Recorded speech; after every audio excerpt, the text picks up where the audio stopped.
to the brave youth of Africa, to my fellow leaders, to the heart of our continent, our communities, and to every African living across the world, this message is for you.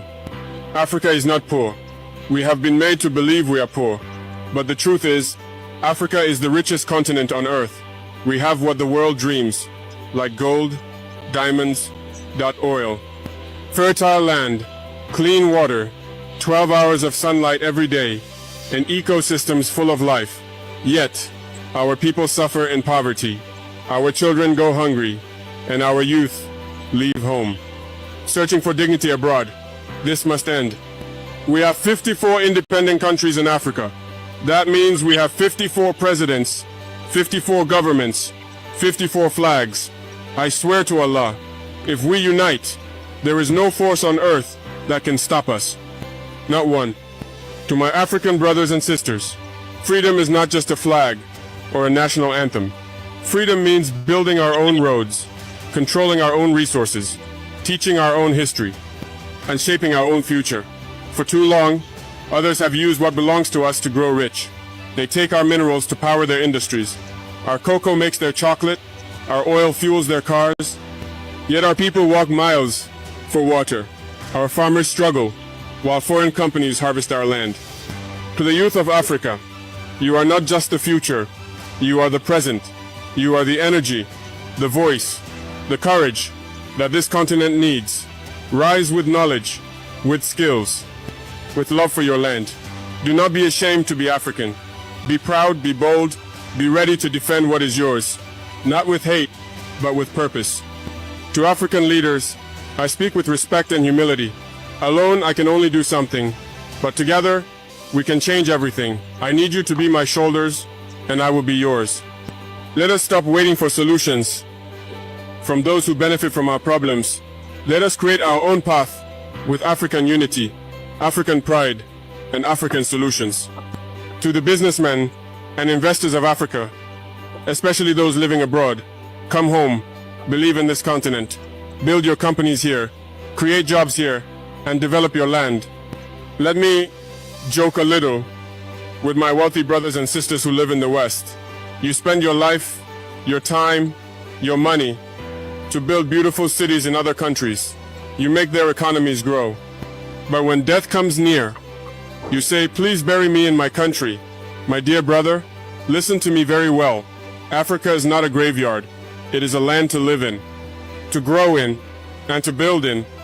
To the African community, let's support our own. Let's buy from African farmers, work with African hands, invest in African talents. We must stop waiting for help. We must help each other. From Cape Town to Cairo, from Dakar to Djibouti, we are one family. Divided, we are weak, but united, we are unstoppable. Africa does not lack brains. It does not lack ideas. It does not lack courage. What Africa needs is unity, real unity, not in speeches, but in action. We must trade with each other, teach each other, defend each other, and love each other. I am not perfect. I am not a prophet. I am just a man who refuses to see his people suffer in silence. If they try to kill me for speaking the truth, let them try. But the voice of truth will not die. I do not fear death. I fear watching Africa sleep while others build empires on our backs. Let the world know this. Africa is awake. We are rising, not to beg, not to borrow, but to build. With our hands, with our minds, with our hearts. The journey is long, but the time is now. May Allah protect our people, and may the spirit of Africa never fade.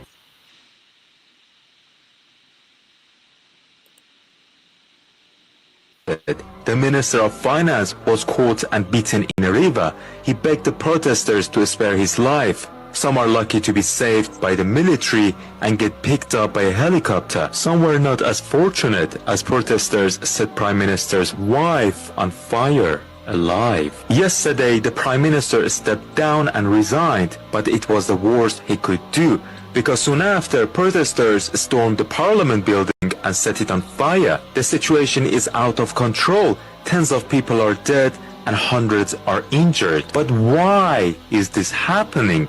On the 4th of September, the government made a wild decision to ban social media such as Facebook and Instagram, which enraged Gen Z.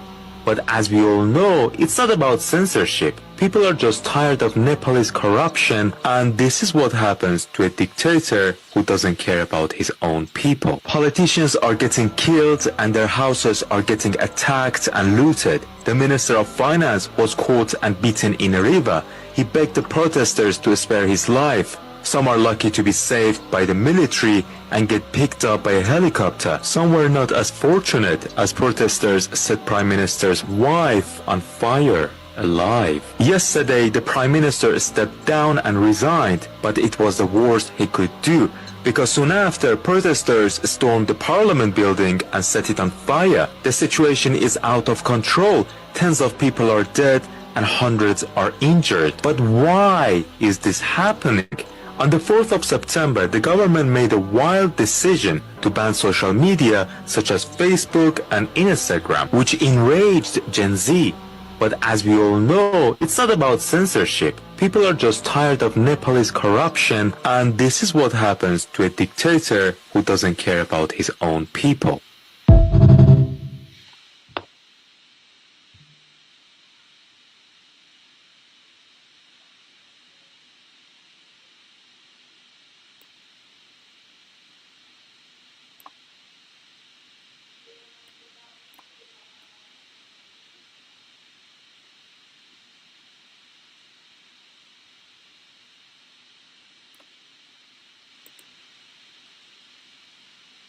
For the freedom of my people as contained in the constitution of the zoo called Nigeria. I did no wrong. That was why after 2 years they could not prove any case. Even till now, we are still in court, they cannot prove any case. And people talk as if they are so moronic that an animal is better than them. They say I insult them. I insult you because you can't reason properly. I did nothing wrong. Calling for the establishment, or should I say the restoration of Biafra, is within provisions of the Constitution of the Federal Republic of Nigeria. It is very clear and straightforward. It's there. Go and check it yourself. And you're asking me to be happy instead of me to be upset that I was arrested.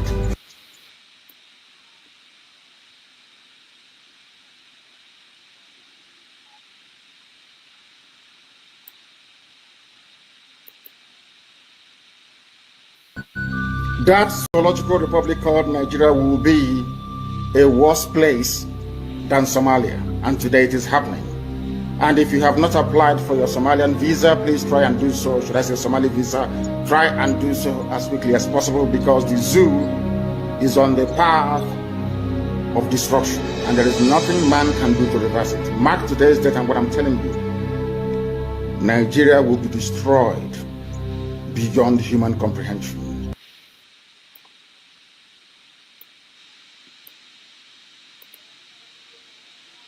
Is remaining, and that is Biafra. And I assure you, everything I told you came to pass. Only one is remaining, and that is Biafra. And I assure you that Biafra will come. That Biafra will come. That Biafra will come.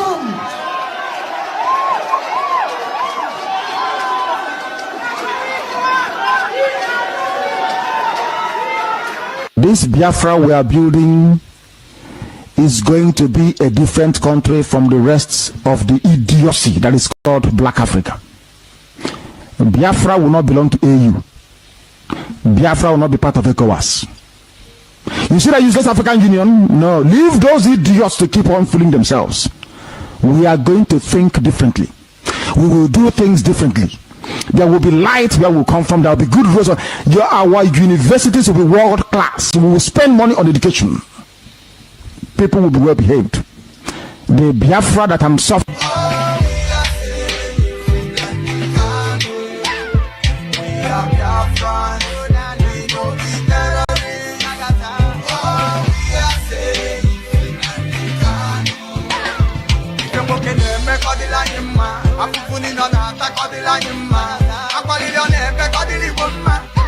I'm Fulani Kobodo Dimma. You couldn't hear Pony, a fully apology. I'm making the leaf in the Biafra.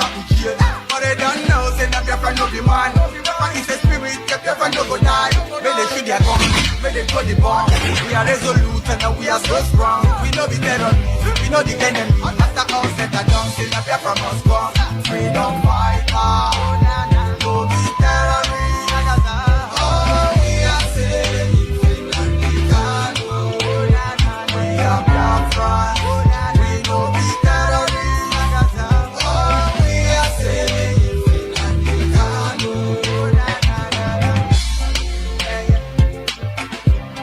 we know be terrorists. Oh, we are the Biafra.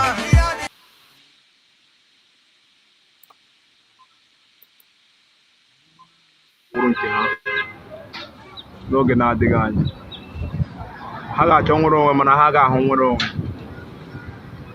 pụta ka Jehovah si kwuo ya ka a rapụ ndị niile na-achị Maazị Nnamdi Kanu ọchị na Simon Ekpa Chukwu oke abịa ma ga-eme ka ihere wụrụ nke ha n'oge na-adịghị anya ha ga-achọ nwere onwe mana ha ga-ahụ nwere onwe pụta ka Jehovah si kwuo ya ka a rapụ ndị niile na-achị Maazị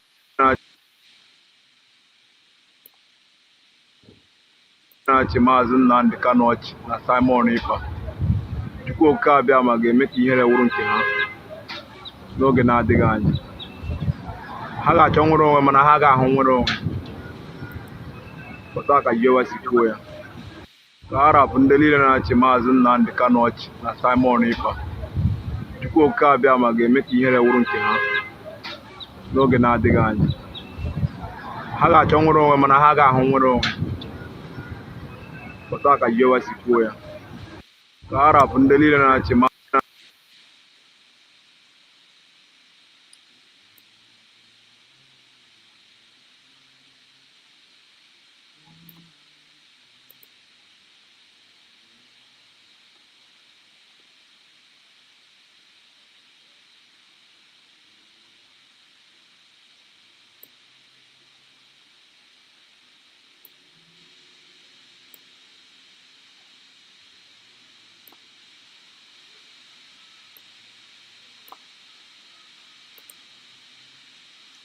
I told you came to pass. Only one is remaining, and that is Biafra.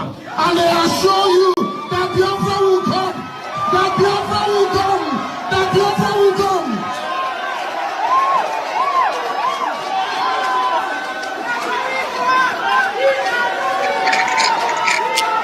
This Biafra we are building is going to be a different country from the rest of the idiocy that is called Black Africa. Biafra will not belong to AU. Biafra will not be part of ECOWAS. You see that useless African Union? No, leave those idiots to keep on fooling themselves. We are going to think differently. We will do things differently. There will be light where we come from. There will be good roads. Our universities will be world class. We will spend money on education. People will be well behaved. The Biafra that I'm suffering.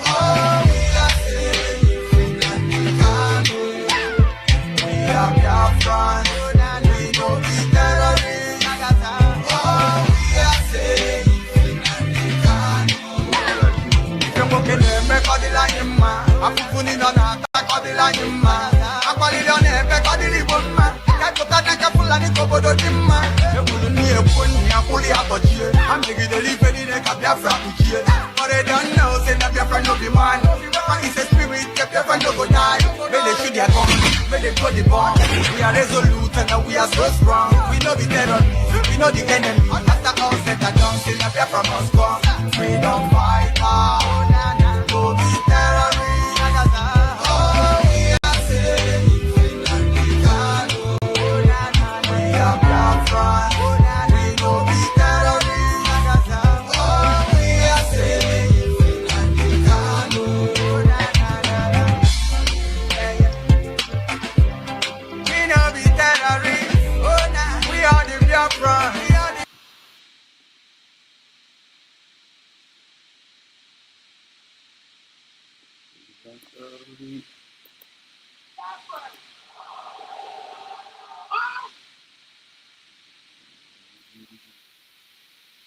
Biafra! All hail the United States of Biafra! Thank you so much. Thank you. Thank you. Thank you so much. Thank you. Thank you.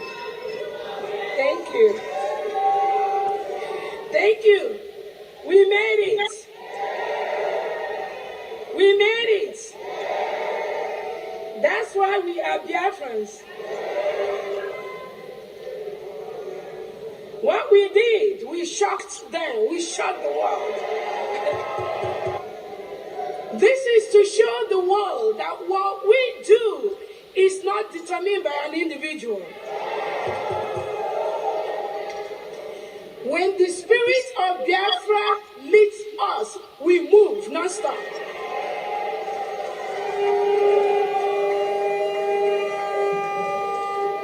So we are in the Independence Week. It could last a week, it could last 2 weeks, it could last 3 weeks, it could last a month, but that 29th of November is sacrosanct.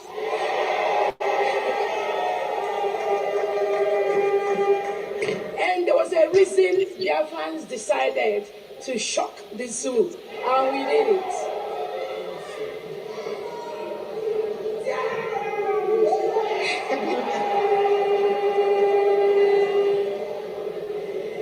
Because of the history of this Biafra Republic government in exile and de facto, because of the lies and some of these little things they did to our PM, we can't trust nobody. We can't. Don't trust me. I'm not begging nobody to trust me. Yeah. And I'm not going to trust you, you know. But we, as Biafra, we are going to start to learn to trust each other.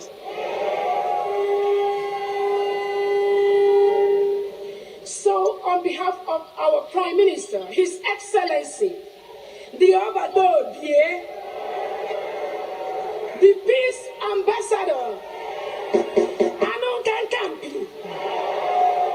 His Excellency Simon Eber, we Biafrans, we thank you and we greet you for bringing freedom to the United States of Biafra.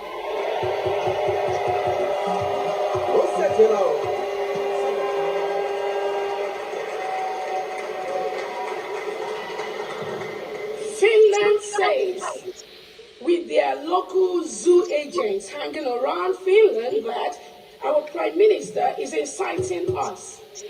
Inciting is the word. And they think if he doesn't talk to us, if they take away his phone, if they don't allow him to talk to any of us, then we are not going to be incited, right? That was their thought, right?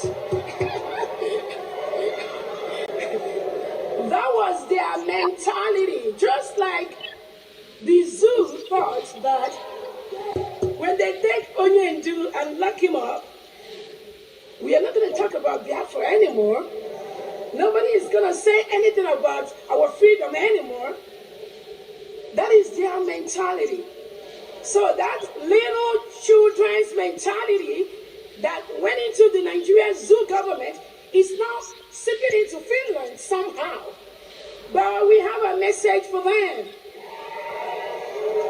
If I am gone today, there are people that will be more deadly than me that will rise up to move this struggle. But we have a message for them. If I am gone today, there are people that will be more deadly than me that will rise up to move this struggle. Anymore. That is their mentality. So that little children's mentality that went into the Nigerian zoo government is now seeping into Finland somehow. But we have a message for them. If I am gone today, there are people that will be more deadly than me that will rise up to move this struggle.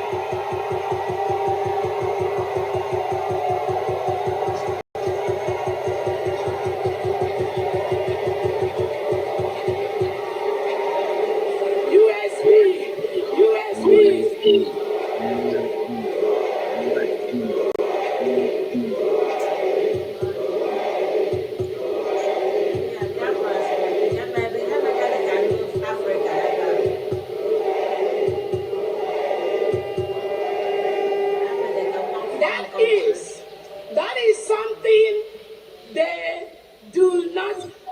understand, or they do understand, but they think they can suppress us. They think with these little shenanigans they can down our spirit. They think with all those maneuvers for Africans to continue to be the slave to the white man, they can continue to reap our resources, drill our mineral resources, take our oil reserves by intimidating us. I have a word for the Western world.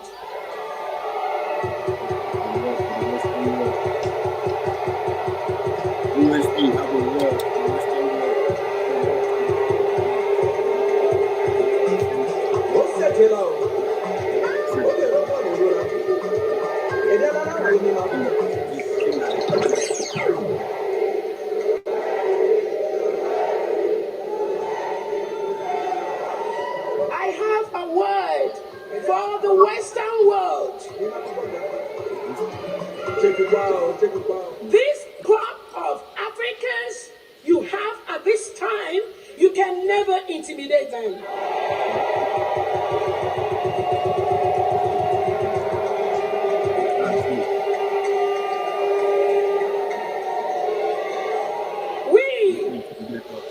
We are fearless.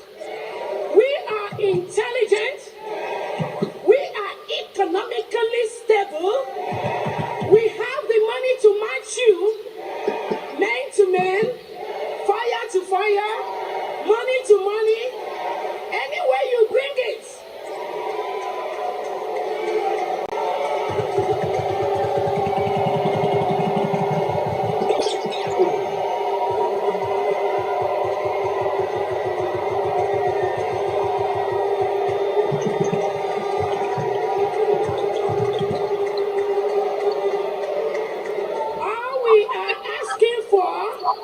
Is to let us have our rights, to let us build our countries, to help us build our communities, to let our people enjoy those things that all of us here are offering and helping you in the first world, whatever country we are in the diaspora, whatever we are helping you to build in this country outside, we want to take it home to our people.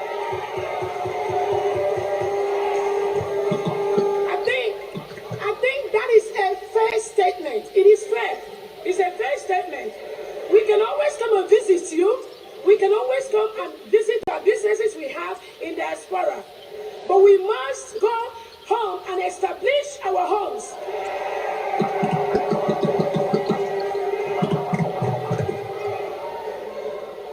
We cannot continue to have the best doctors in the world in diaspora, the best nurse practitioners, the best nurses, the best engineers, the best lawyers, and they are practicing in diaspora while our own people back home, they are dying of high blood pressure, diabetes, basic health care. They are not getting it. And you think, if you are working with any foreign government, just like Michael Rubin, our guest speaker, is trying to tell the international leaders right now, including Finland, if you think that these people that have been in Finland for the past 3-4 days, we have been in Finland, we have been making us, we have been talking, we are looking for those that if they without fear before our enemies, we have sworn an oath to restore Biafra, or we die in the process. There will be no retreat and no surrender.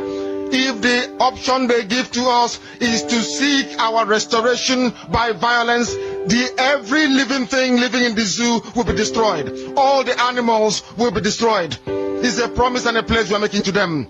They must understand that we just don't love our country. We are fanatical about Biafra. We will do everything humanly possible to ensure that Biafra comes. It is either the flag of Biafra is raised up or I am lowered into the grave. One of the two must happen. It is better for this heaven and this earth not to exist than for Biafra not to come to pass.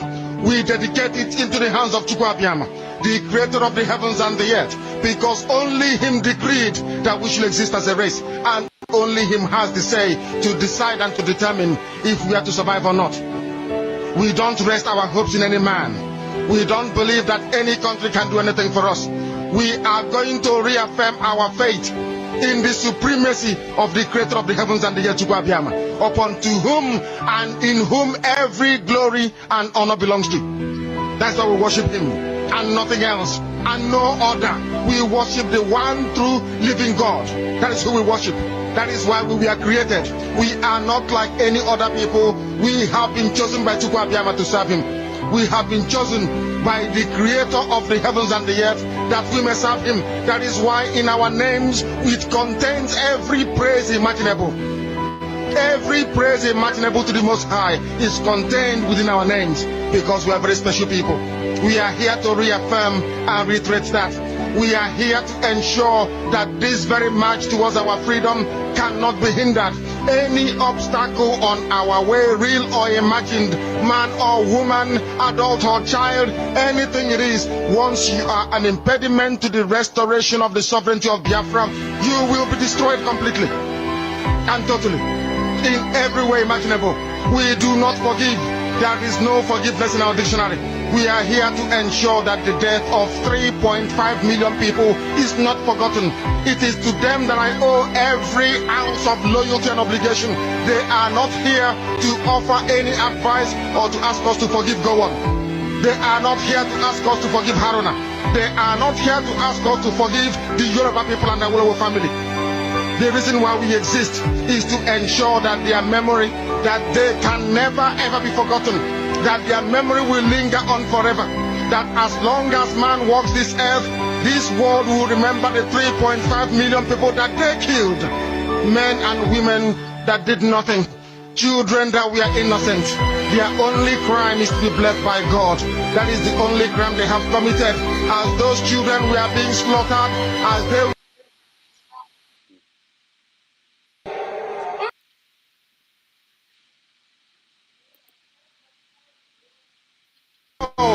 spearheaded by a Wolowo, everybody looked on and did nothing. Instead of them to help us, they ensured that our absolute blockade from land, air, and sea was absolute, that we may die, that the children of God may die. But lo and behold, Chukwu Abiyama determined that we cannot die, that we cannot perish, because we are his own. Despite all our iniquities, despite all our sins, he made us in his image. He gave us that very edict to worship him, and that is what we do every blessed day on this radio station, without fail and without the fear of any human being. Talk less of an animal in the zoo. We are here to worship Chukwu Abiyama.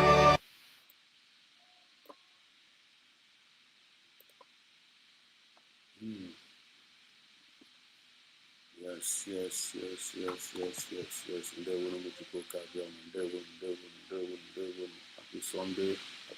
Happy Sunday. Children of light, bring greetings to you, bring Biafrans all over the world. This is Biafran Exodus TV, always bringing the message of redemption and liberation to the hearts and the minds of our people. I wish you love, I wish you peace, I wish you happiness, I wish you prosperity, I wish you progress. Ndụ mmiri ndụ azụ ka ga-enye each and every one of us. Ndewo. Chineke na-agọzi anyị niile, gọzie anyị n'ụtụtụ, gọzie anyị n'ehihie, gọzie anyị n'abalị. This is another wonderful day, another privilege you have given unto us. So believe well. Thank God for the grace of life. Thank God for the grace of protection, divine protection. A lot of things is happening in the world today. A lot of things are happening. A lot of crises are happening. Nation fighting against nation. Brother fighting against brother. Community fighting against community. Disunity everywhere, discord everywhere. The devil has actually come to this world to come and, not cause confusion here and there, but here comes the children of light. They will know to go Kabiam. The children of life have come to stay. Though when I see you, I see you, I see you, I see your brothers over here, I see you, Urge, you are the first today. They will urge you, Gochuku, happy Sunday to you, special. So, Afube, I see you, Afube, you're welcome. Amanze, she, na, Emerum, they will, you're welcome. Machia Bose, I see you. Happy Sunday to you, special. So good evening, man. Good evening and happy Sunday from here, Mazda Sedas TV. Thanks for the good job. Thank you so much for your prayers. Thank you for your encouragement. Thanks for your support. I see you, Maureen. Well, Maureen, Mommy Maureen. Happy Sunday to you. How are you doing? I hope you're okay. It's been a while I've seen you, I think so. Ngozi Maureen, you're welcome. How are you doing? I think it's okay, Mommy. I hope it's okay. Your friend said us to you, thank you so much, Ngozi Maureen. There won't much go carry on so man. Before I am up here also tonight, don't want to in chocolate. I just charapana there. And the pitch the Ozia, most of us. Yesterday was a very wonderful day. Yesterday is Saturday. Fundraising. It is 14th of September 2025. Our people gathered and every lovers of freedom, Biafrans, genuine Biafrans, and the USB, the Ngozi Orabueze, and the genuine cabinet, and all the members of the world, all the members of the Biafrans, genuine Biafrans that are in support of USB, our new nation. Yesterday was another day of gathering, and I want to use this opportunity to thank Dr. Ngozi Orabueze and all the genuine cabinet members for their wonderful job you people are doing for us Biafrans. We really, really appreciate you people from the depth of our heart. We love you so much, and we continue to pray for you. We continue to pray for 1,000 men wisdom for Dr. Ngozi Orabueze and all the genuine cabinet members. We continue to pray for them. And I want to use this opportunity to urge every citizens of Biafra for you to continue to pray for Dr. Ngozi Orabueze. I want to in the cabinet. Pray for them. And we all go again now. We will begin a prayer. Bobla Dr. Ngozi Orabueze about like you know. But I look to more and say, "Ben, Massachusetts and make a leg in a dish one night wine. And make a leg in a dish on the eye. And make a leg in my condition one night wine. Use already declare in Biafra, Finland, with the rest of the cabinet members. Now I make a leg especially on their behalf. Chineke na kuma pomtara na one night wine. Chineke no the new Oguma motos were there. You are pomtara by this time of the day, this time of the season. After Gragaga Unumas with PM Sapaneva. We are about trying to wine. Only can present to go for ma. Chineke na Cheberania. Chineke na Barani Ume. Chineke na Kupona Kairan, Anya Niro with fear. Chineke na Kupona Katomata Niro with this one. Ucharanya Cheberania, Chebekuran, all the genuine cabinet members and all the medias. A Mazan and the Carlo. Chineke na protect Erania. Bahamas and Kalu never want to keep away. We are not going to keep away PMs and net my neighbor. Because how we would have gone to have a torture. Ready a career how we torture. Macadam Mamma. And it is our obligation to owe them love, to owe them respect, and to encourage them, and to pray for them. And as we are doing so, we need to go and make de bra, make maka leader, make maka PM some neighbor, make for the Ngozi Orabueze. Chineke na go to and the papa go men, make protect the body, na go see body. Because that's no new way. And don't forget, you man problem on your black or so when you somebody na come man like kind of na call for man, maybe she move their friends all over the world. Your maganaja aside. Take it to the bank. Don't forget this. Only when somebody need to devote your time, your spirit, your mind, your soul, na-agọrọ ụmụ Biafra ọfọma, na-agọrọ PM Samuel ọfọma, na-agọrọ Maazị Nnamdi Kanu ọfọma, na-agọrọ ha ọfọma. Ifeọma ga na-abịara gị, ebinigwe na-echebe gị, na-ekotetikwa ezinụlọ gị wee na-aga adịkwa gị, kọsọ mkpụrụ ọbụla onye ọbụla akụrụ anyị nwa ka ị ga-ahụ. Just like ndị nwekwa ndị nọkwa in our midst, sọsọ ihe ha ketara wee na-adọ ọfọ ọjọọ, ị na-akpọ iyi, ị na-akọsụ ndị aka ha dị ọcha n'onwe ihe ọjọọ ha mere ha, na-akpọ nwaanyị mmadụ gara aga declare Biafra, na-akpọ ya witch, na-akpọ ya wizard, na-akpọ ya Yoruba Fulani, na-akpọ ya manners of evil name, na-akpọ ya stupid. Afọ ọjọọ niile anyị fa na-enye nwanne anyị nwaanyị a, afọ ọjọọ ahụ ga-alaghachikwara ha back, and that is what that is going to be the identity ahụ nke ha kpọọ ya onye iberibe ka ha wụ. Ọnụ ọbụla ịfa ha bụrụ ya, onwe ha ka ha bụrụ ọnụ. There is no two ways about it. anyị ma ji na-asị ka anyị na-adị very very careful mgbe ọbụla ife anyị na-emepe ọnụ anyị na-asị ka anyị kwuo okwu, ka anyị mara nke ọbụla ife anyị na-ekwu, ka anyị mara nke ọbụla anyị ji ọnụ anyị wee na-ekwu, because nke ọbụla iji ọnụ gị wee kwutere onwe gị, onye nwe ihe na-aga ịbịara gị. Ịghọtago?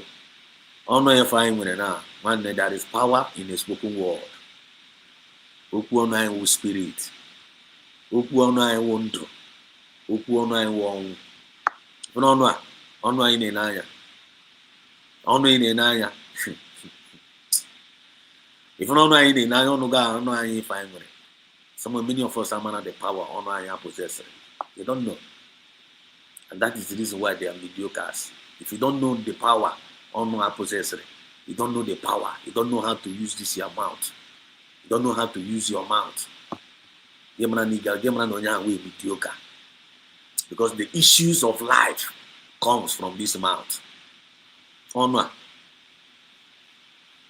So only believe when they use honor of the wise. You know go? Only believe when they use honor of the very very wise. Before you need you must, because you are going to be, all of us are going to be accountable of every word that proceeded out of our mouth. Just like the internet never they forget. Internet and not forget. You don't believe when they put at this station but I will be accountable to it. Be accountable to it. God will not let you started troubling over. You will be accountable to it. Man can't put a secret.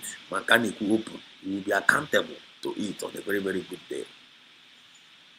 So I urge opportunity because I imagine that my channel now are representing people of matured mind. People of matured mind. That is the representative of this channel. Because all the world matured mind now be against here they put at this place. You get us twisted. But when anything of like water, you're not going to understand anything, because as a carnally minded man cannot understand the things of the spirit. You have to go. Where find an email times and season. Times and season. But Chineke nas we ke.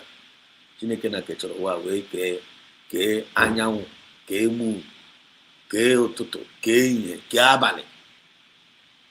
Then bịa nwekwa season, bịa nwee rainy season, nwee sunny season, nwee winter. Then abịa in terms of agriculture, Chineke na kechakwa ya ke season. Onwe time orange na-amị, nwee time pawpaw na-amị, nwee time ekwe nke ya na hand now. Please, can you hear me? The video is hanging. What's going on? It's in a hand here now. Is there anybody that can hear me? It's not moving. No hand is there.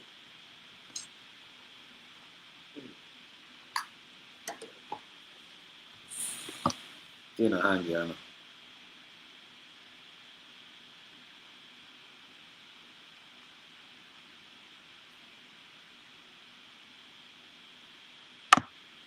No hand. What's going on?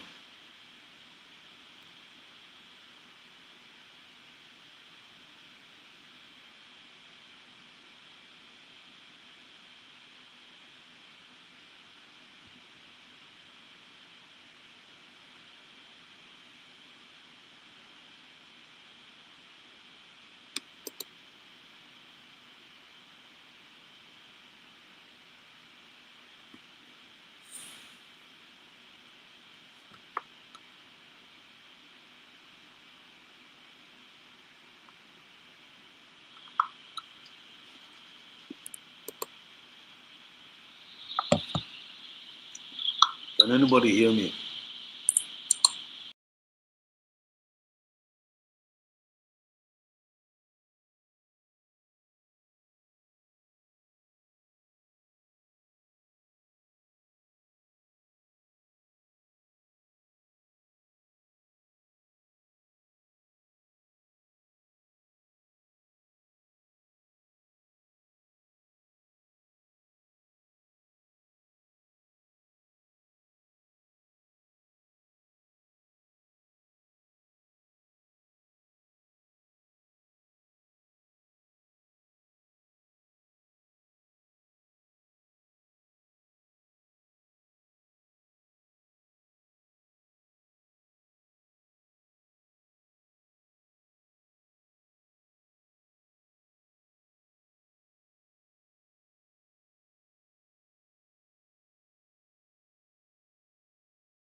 Yeah, I'm back. Please, can somebody hear me? Okay. Please, check if you can hear my voice. Check. I'm back. Check. Now, this thing just kicked out. Please, just give me some minutes. Let me load my program again. Just pick on now button, please. Say we can hear me. Okay. Please, I'll be right back. Just come connect to the program and load the program this thing. The devil is a liar. The devil is a liar. Against your man, Abalia. Against. Can load the my things. Let me load them. Can load the my things. Continue to do this one. Colonized is going to move by Ngozi. The devil is a liar.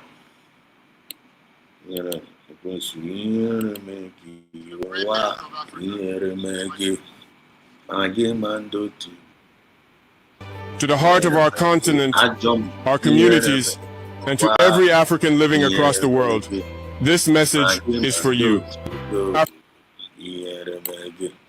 To the brave youth of Africa, to my fellow leaders, to the heart of our continent, our communities, and to every African living across the world, this message is for you. Africa is not poor. We have been made to believe we are poor. But the truth is, Africa is the richest continent on earth. We have what the world dreams, like gold, diamonds, oil, fertile land, clean water, 12 hours of sunlight every day, and ecosystems full of life. Yet, our people suffer in poverty, our children go hungry, and our youth leave home, searching for dignity abroad. This must end. We have 54 independent countries in Africa. That means we have 54 presidents, 54 governments, 54 flags. I swear to Allah, if we unite, there is no force on earth that can stop us. Not one.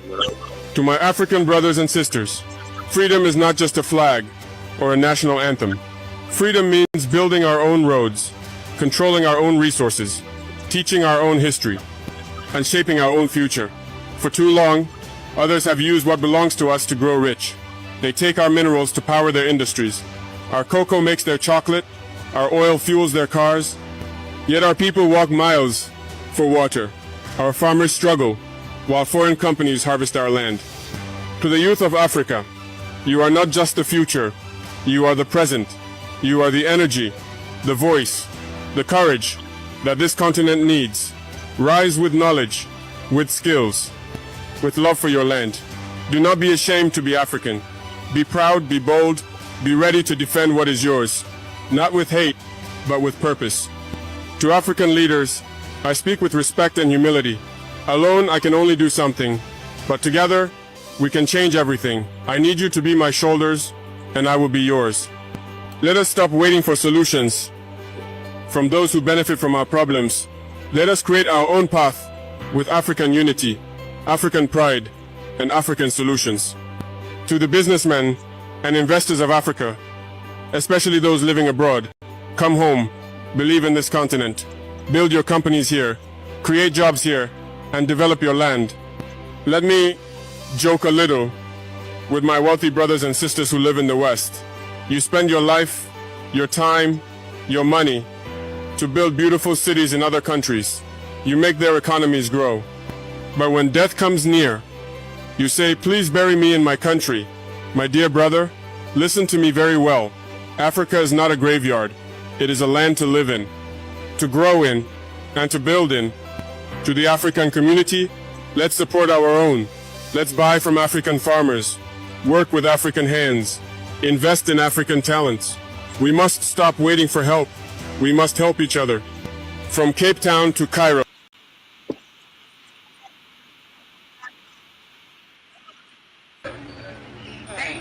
Thank you so much.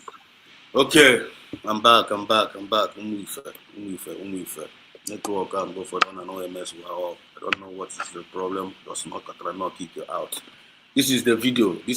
I wanted us to talk about tonight. Yeah, we'll grow into this channel, but yeah, there's some time and chances. And happy Sunday to each and every one of you. Before, but this thing just kicked me out, and I'm back again.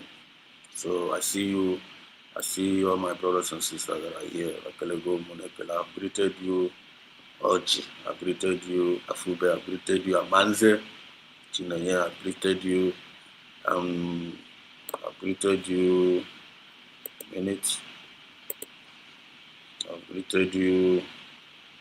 Amanze China, I think so. I've greeted you. Ekelegongo. Machie Busa. Ekelegongo. Happy Sunday from your Majesty. Stand for the good job. I've greeted you there.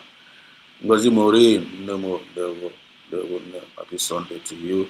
Greeting you again. Biafran said also thank you so much for your prayer. Thank you for your encouragement. God bless you. And so you can hear me. Okay, my voice is up, man. Please check in the voice, check in the video what I'm on hand. The thing me go against self now just know that here no more and abali. You man you basra this movement here. I want your pressure. You tago, I want your pressure. Never until you see that you don't know to talk to our so but mambo president abali. So both for the when pressure Biahala, all they need to do get pipe or low. Maybe gonna Biafra nishi, Buya nishi on you go. On your Bukwana nishi, on your Bukwana Biafra nishi, Ibuya nishi on you go. The only thing we can ever take a quota. Now your quota you go bring, you will take a quota, you go to say on the table. Positively, rejoicingly, willingly, voluntarily, with Toby Ocha, no stress. You know, you never think again, those are more, never think more, those are because they could all make it. They could all make it. My own wearing kicketer and probably kicketer, no, kicketer, and this Biafra movement, Jack and the young with the OC. Man, and I got genuinely, willingly, voluntarily. Emekona with a humbakasa. Emekona humbakasa. You will have humbakasa within a Biafra movement. Okay, mega affect. Okay, may affect your energy. Okay, may affect your sanity. Okay, may affect your inner peace. Okay, may affect your joy. And then only feeling with that joy, you get more strength. You're talking my point. So I couldn't check out Jinaga. So I'm a type I do not go off for. And I do not go for Manas Chinekin, I go Zoom Biafrans in it, and Biafrans in all over the world. Yanya Yogologonto, Yanya Usike, Yanya Yamara, Yanya Yudo, Yanya Chaboma. Otaki is not where. Go and Elishi Mazina de Carlo, go and Elishi PM Samanema, go and Elishi Dotongo Orabueze. When you get Wopoganao, when you get Wopoganao, or even though Mijo Polo, we give road begin there. Because all will be out the most important thing, or Yan Punon, all will be. Because out of the heart comes the issues of life. Out of the abundance of the heart, the mouth speaketh. Oh, you Jugunobi, King Putanon. In her George Jugunobi. Oh, your jockey can put on. Yotago, your George Jugunobi. Oh, your jockey can put on. Your madre Gunobi. Oh, your mati can put on. Yotago, oh, your because out of the abundance of the heart, the mouth speaketh. And as a man thinketh inside his heart, so easy. Oh, your believe nature no be kewo. Oh, your believe nature no be kamuao. Oh, your master can nature no be call. Onye PM Samane Pan nature no be call. Onye Dotongo Orabueze nature no be call. And then I want to fool in her nature no be. I na fool the outcome of in her nature no be. And can you hear the outcome of in her man's non canon nature no be never anyone. Can you hear what outcome ya? Can you hear what outcome of in your man's non canon nature no be? Never anyone. So then I can't walk around here because they have go me before. Just 9 repeat something. Okay, I follow up. But we're going to know any little time I'll blind spend here. We will spend it reasonably. And then we do something now. We're not batching. It may not be in the whole program throughout the whole hours. You can just come and grab a word and move. You can make me in. You talk no para relax or okay, Hana, you relax. But all you not relax in the immigration in the Koya with Toby Ocha. Or in a girl with Toby Barro. Or so you will be Barro when I get it. You get one issue. And then I talk our dream out, I talk on your black issue. You hear woman's not coming nature, I know you. Listen to this. Look at the vision and the dream of Martin and Carlo in regards to us. Listen. Listen to this. Without fear before our enemies, we have sworn an oath to restore Biafra, or we die in the process. There will be no retreat and no surrender. If the option they give to us is to seek our restoration by violence, every living thing living in the zoo will be destroyed. All the animals will be destroyed. It's a promise and a pledge we're making to them. They must understand that we just don't love our country. We are fanatical about Biafra. We will do everything humanly possible to ensure that Biafra comes. It is either the flag of Biafra is raised up or I am lowered into the grave. One of the two must happen. It is better for this heaven and this earth not to exist than for Biafra not to come to pass. We dedicate it into the hands of Chukwu Abiyama, the creator of the heavens and the earth, because only him decreed. We dedicate this. He dedicated it into the hands of Chukwu Abiyama. Movement ayano n'aka Chukwu Abiyama. Movement efe ayano na ono n'aka gịnị? Ono n'aka Chukwu Abiyama ka movement ayano n'aka. This our movement on ebe. honor in the hands of Chukwu Kabiama. How many of us are find their way? Our establishment or our movement are now in the hands of Chukwu Kabiama. So all I'm gonna made that understanding that my movement are in for no naka Chineke naka. One you got there relax. You got there relax. When you have idea of this revelation that now this movement I am naka Chukwu Kabiama. Ke na throw job. Ke na throw the enemy so job. Ke mere the enemy si jeme jamapu gobi. You know in a state of dilemma. You know in the state of barrier. And then I say na one naira na agba. And then I say na one. Why you just told you? Why you just told the enemies so job? Why? For what? Only they would the enemies here. Only they would that enemies of our freedom.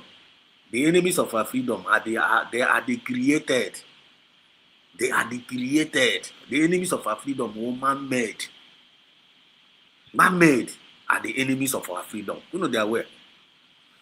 Man-made. The enemies of our freedom are the created, not the creator.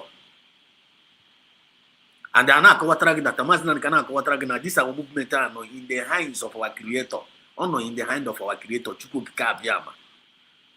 So when a movement are not in the hand of our creator, why are we afraid of the created? Why are some of us afraid of the created? Yeah, we're very simple mathematics, and they have to do with faith. They have to do with belief. Because as a man thinking in his heart, so easy. If he need to know about this our freedom. And I've heard some people now, some people now dokashion na neshiarion na dokashion na this movement here. Now for the enemies in abaleka can't tip the government. Now for be na abaleka can't tip onye somebody aka had the ocha name something reasonable na this movement we told you ocha and now abaleka tip here. When I look at them, I laugh. Because I know why. Do you know the reason why I laugh at them? Because they are the created. They are not the creator. They are not the creator of this our movement. Always force to create the movement here. And the Biafra for all Chineke na created the Biafra. Over Nigeria created it. Over UK. Over on Europe created the Biafra. Biafra was created by God. Obinigwe Chineke na created the Biafra. Nya in that name. Doesn't not keep as well. They are using this new name for USB.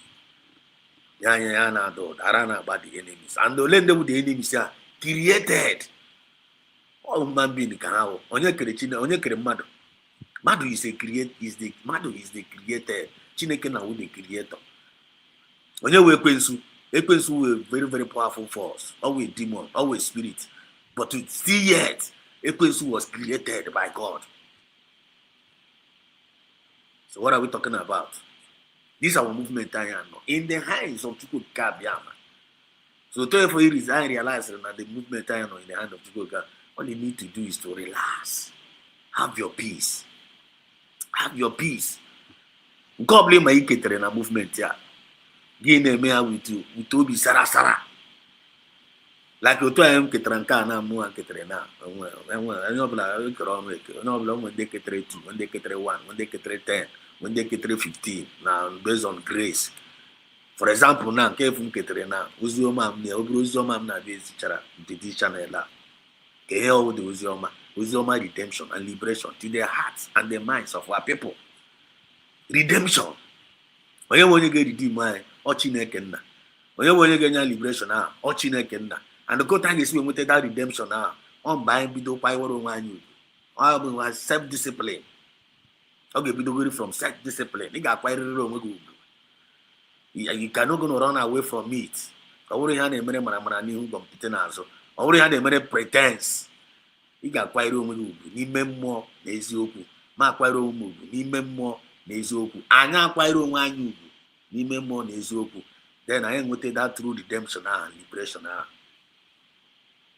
So that is my own passion. That is my own compassion. That is my own part in Kemu. I'm just using it as an example. Then man, anytime I'm an opportunity busy, that was your man. agazie ya and onwe onye ji egbe ebe atụgide m n'elu isi na m ga-Exodus ga apụtara ga na-abịa ezi ozi no onwe no be like onye a na-eme ya eme. You take my point. Mazinan Kalu did not force anybody, did not force Biafrans to come and follow him. To follow up for so on your bala. This is wrong with your man. No man neg. No man neg. And they like real like real. And they hate choir. And it's not a must that in that everybody must like you. Or everybody must like you. When they got like quag in our own Roma, no wa. When they got like again on Roma in our. Get our own jaw. When they get hit by no Roma in our. I don't get us twisted. Who's your machineke na kind is here? In our Roma. When they got like again on Roma in our. Get our own jaw. When they got like wagging in our own jaw. Nako Quaragaka. No joy in our. I know fear movement, right? When they cannot come on with your chakana. Upon all the whole evidence in Arwala in why arrow na this movement. Kana Rupanaka Paniru. Come find an Akoyaka. Umife Boroyasi. 8 years, Junior, but you know Blabasara Makayama. And the rest of them. So more realize that Thomas Nankalu that now this our community in the hands of people. Have your peace. Do what you can and leave the rest to God. Do your quota positively. Onye na-achị gị ọchị na eme ya quota ga na ebe iji obi ọcha gị na-eme ya. Ọ ga-abụdazi gị. Onye na-akọ gị ọnụ na nwanne na-achị na-akpa gị emu lekwe ịgbataghị ahụ mbọ imeteghị anya ọfụma and you are not doing it well. Nwanne onye ahụ ga-metene ya well. Ihe ga-agwa onye a gị say okay if I'm not doing it well, nwanne go and do it well. Go and do it well. I want to hear competition. I want to hear Nawan. I want to hear Nishiaro. You have to go. So have your peace. Stand still and see the salvation of the Redeemer. And the reason why some of us in Nishiaro this movement and some of us were not in the state of Denmark because now some of them actually pay attention to the events of the day. At the time and the season on email. Some of us do not even know the meaning of Biafra they are pursuing. Some of us are here with Banaga, Bano, Amahoyene Quezo, Amandana Quasi, Amandana Metea, some of them Amandana Metea, but to me fair, Mandane Metea, to me fair, Mandane Quezo, and do me fair, no, the part of that truth, and the way of Lenako, as the Hanseban will deviate here. You take my point. So, DPM, Dr. Ngozi Orabueze, message to Nigeria and Finland, USB to the world. And that is the opportunity I want to tell DPM for the wonderful job he's doing to Biafrans all over the world and the genuine cabinet members, their wonderful job they are doing. And the children are continuing now about they protect and nature by 1,000 men wisdom. Leaders are rising up. Leaders are rising up. Leaders are rising up. Leaders are rising up. Genuine members are coming up. Followers are coming up. Donators are coming up. Everything normally for gonna fall in place. Let everybody get ready for the great and the wonderful job to could be a man and this movement here. We're gonna have a miracle every day. Things will be unfolding. Onye isi ka afọ ụzọ ndị niile kpuru isi na this movement ya anya ga-emepecha ha one by one. Onye iwe cripple ị ga-ebido gawa ije. Onye na-anụ ihe ị ga-emecha n'onwe ihe na nke ikpeazụ a. Even ndị a na-efu isi kpaka na-efu isi and we no go follow USB. We no go follow USB. We don't know what USB are doing. Man, don't mind them. Don't mind them. But when you're in them, if not down the fishy, they don't want to respect themselves. They don't want to control themselves. Man, how much also need now? How much also need now? They find they preach self-discipline and moral distance. Some of them now see they said us, you don't want to join where are you to tell us? Man, it's not about me. It's not about Mazina Carlo. It's not about PM Samne. It's not about you. It's not about me, but it's all about we, the people. It's all about you and me. It's not about me. It's not about you. It's not about any individual. It's all about we, the people. And you have basara we the people. You have you need to know believe for name basara we the people. And I batakwa also you have believe for we the people. People. And I batakwa also. We the people are you must come together. We all know we you no believe together. I'm gonna tell you for I'm gonna Biafra now say come on believe. Owazirika akane kwoku Biafra. I'm IPOB Nigeria. They are still using the name of Biafra. They claim Hana fighting for Biafra. They bring fall back. All Biafra can go. I've been asking them. No, I'm Tegea. They see Arusi, Biafra. The autopilot or getting name. How you got the name of Biafra? They are using it. But also the Biafran spirit when you imagine they genuine and then Nigeria genuine. And the lion and keep as well Kitana. You got for that no bless a child. Ono ha nature elu. But to take for involved about we the people. Me wo Masopo, me wo IPOB Nigeria, me wo fallback, CRC, autopilot, and the Ajani. One, all of them must bow to USB. All of them must bow to USB. Awuro ito ono, awuro bakasi ono, awuro enye mozo. When all of them must bow to the original. Because that original now, only with the creator, Obinigwe created the original. All this one say for hand create all of them are man-made creation of Biafran agitation that is not going to last. That is not going to last. Only you believe know why you're last year. Only you believe know why you're last year. Anything about man-made creation, man-made fake freedom fighters, they can never last. Man-made CRC, no go last. Man-made Brigi, no go last. Man-made Omajani, they know they last. Man-made Waziri, they know they last. Because their intention of their creation, I want to give us freedom. The intention of that their man-made creation is to frustrate us, to take us out of the track, to take us out, to remove that freedom from us. But they are pretending to be angels of light, whereas they are operating in darkness. But USB have come to give light and to give life and to give understanding to every simple Biafrans all over the world. Just like our sister said here, we are the children of light. We are the children of light. And Biafra represents again beacon of light to this Africa. Beacon of light. Beacon of light. Money no frequency na ba kifo invitation chereba na ba kifo task we strike at the program. Why are they doing it? They are doing it to discourage, to bring the morale down. But they cannot discourage them. DPM gonna also all these things for they want to twist the brand. They are saying that the Mazna and Carlo is inciting us. PM Samunepa is inciting us, inciting Biafrans to misbehave. How are we behave? Genu Biafrans know they misbehave. Genu Biafrans are and they know they can never misbehave in their lifetime. Go and put it down. Go and write it down somewhere. They can't misbehave. It is only the fake ones who misbehave.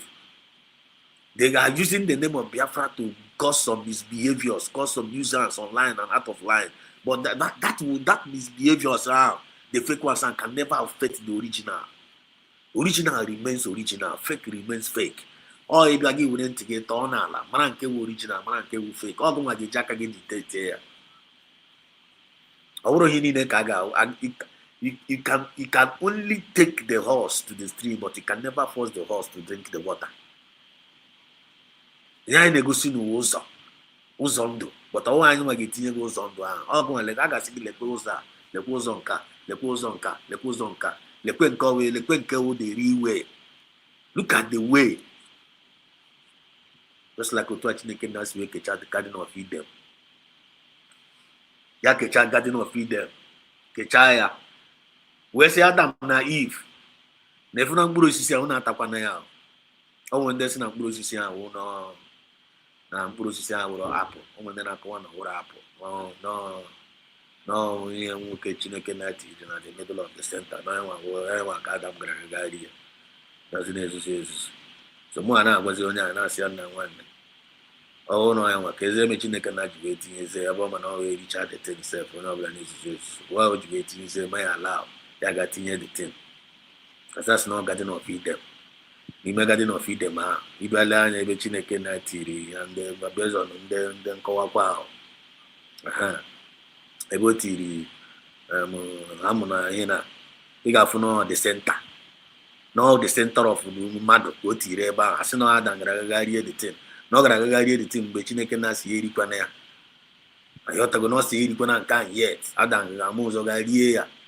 Ya na-akọwa but ihe awụ ndị sorry for another day but ihe a na-akọwa bụ after Chineke na ka ọ sị na nwanne ihe awụ nke awụ ọnwụ na anyị choose life that we might live.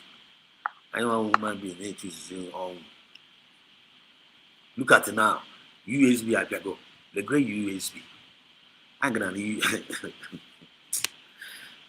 Chineke may God just give us a better understanding. And thank God no me for na ọta ife a na-akọ. Ndị bias na atụọrọ ofeke ya ọmakpo n'ime ọhịa. Ịtụọrọ ofeke ya ọmakpo n'ime ọhịa. Ịtụọrọ ọmara ya ọmara ife. But ịtụọrọ ofeke ya ọmakpo n'ime ọhịa. Onye bịara ịzọ ndụ. Onye bịara ịzọ ndụ. Ịbịara ịzọ mmadụ ndụ. Onye bịara ịzọ ndụ na-achọ igbu gị egbu. Akwa enwe ihe mere Maazị Nnamdi Kanu. Akwa enwe ihe mere PM Sam Ekpa. Akwa enwe ihe na-emekwa na Dr. Ngozi Orabueze. Anakọ ya ọwụrụ akọ. So we are not going to stop. The USB have come to stay. The enemies of our freedom, they are now eating themselves alive. The enemies of our freedom are now eating themselves alive. The enemies of our freedom are now fighting themselves. The enemies of our freedom are now getting confused day by day. The enemies of our freedom are now confessing every minute of the day. We all are seeing it, and more are yet to come. Or when the darkness is when the darkness is very light on the it can never happen. Now, Dr. Ngozi Orabueze message to Nigerian government. Ngozi was in the Nigerian government yesterday. So I ain't got touch. I want to come here.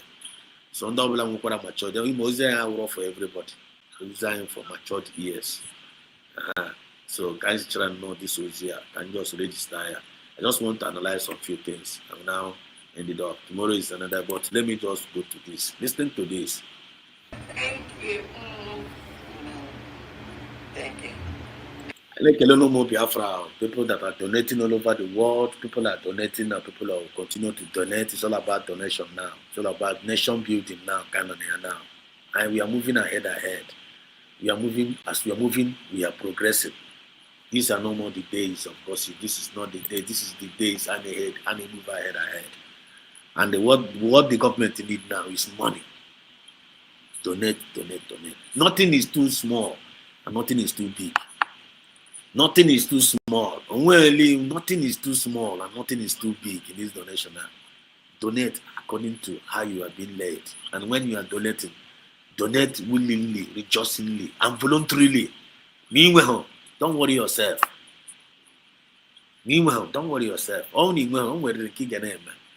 everything is not about money. But you only need this money, donate and support the government. If you're a billionaire, donate now. Millionaires of our time, donate. Everybody have a role to play. So God bless every donation, every donators, every Biafran that are donating. But you can donate to your state, and at the same time you can donate to the federal. I know the season of appeal court. You can donate to support for the appeal. If you love PM but do something.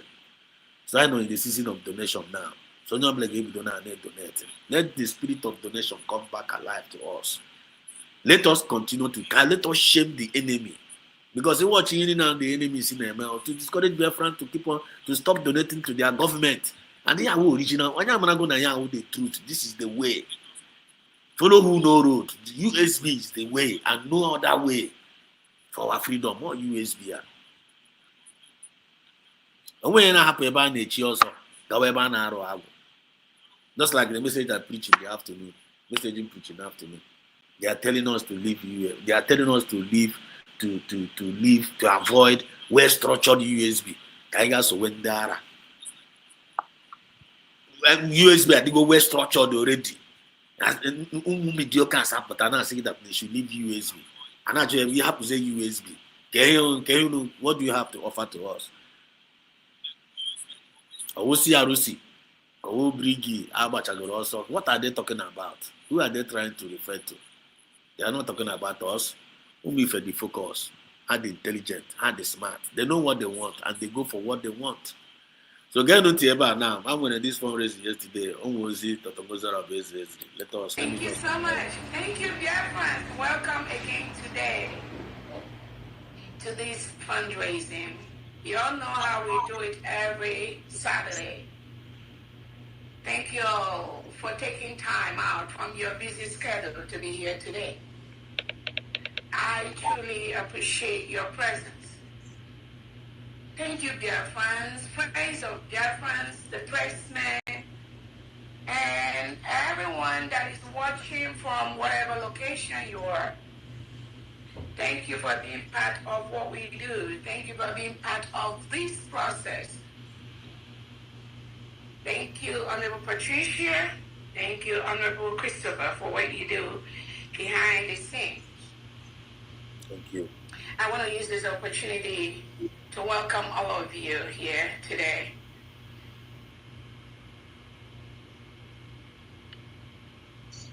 Let me start by recognizing and appreciating the presence of our leader, Onyedu Namdekano. Yes, sir. Thank you for what you do, for your resilience, for your perseverance. Thank you for your steadfastness. This woman is a great woman. Not Ngozi Orabueze. A great woman. Woman, the man is that as that no woman in Uganda. Why a great woman that the world is yet to see. If no one in the line about a great woman. Young man about Elelia Wite, your Banyako. I am one hour. But very soon, one year only get much of time. What Dr. Ngozi Orabueze, Chinakina and as a gift. I imagine us to go no black the way 1 year, but cover of former. A war wage you, a war went to why I'm all in a grow of former. Tetan ships will not grow. Or form of labor on where illusion on a go a long way. On a go a long way. Yet ago. So if we truly love our freedom, we truly love Manson and Carl, we truly love PM Sam Neba. And if you are claiming that you hate this woman, you are a fake. You are just deceiving yourself. This woman is a great woman.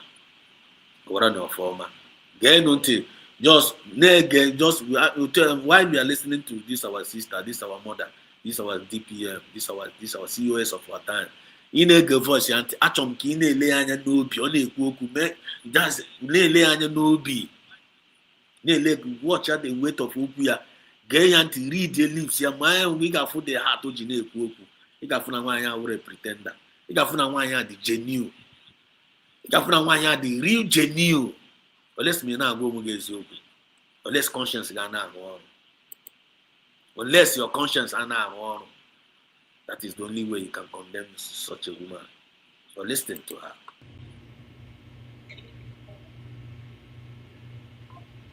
Thank you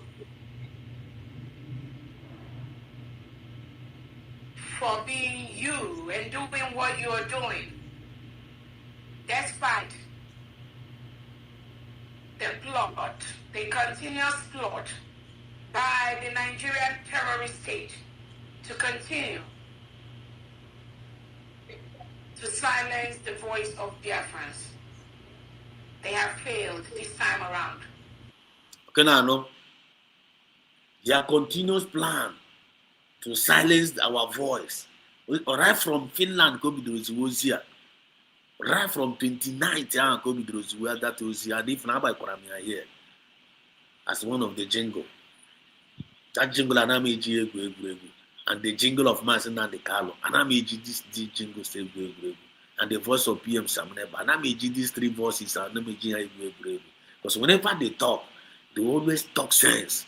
They always talk from the spiritual realm. They always talk with passion and compassion. They can feel the seriousness in them, knowing fully well that now one these people truly love us, and they truly love our nation. All these fake people life in their agenda was to silence the voice of Biafrans. Can go here now? I don't want you can they be dokasana why can hate you. Oh, why kita can be dokas in a wine can you hate you? The why you short child, a mad woman. So no na France, name hodo.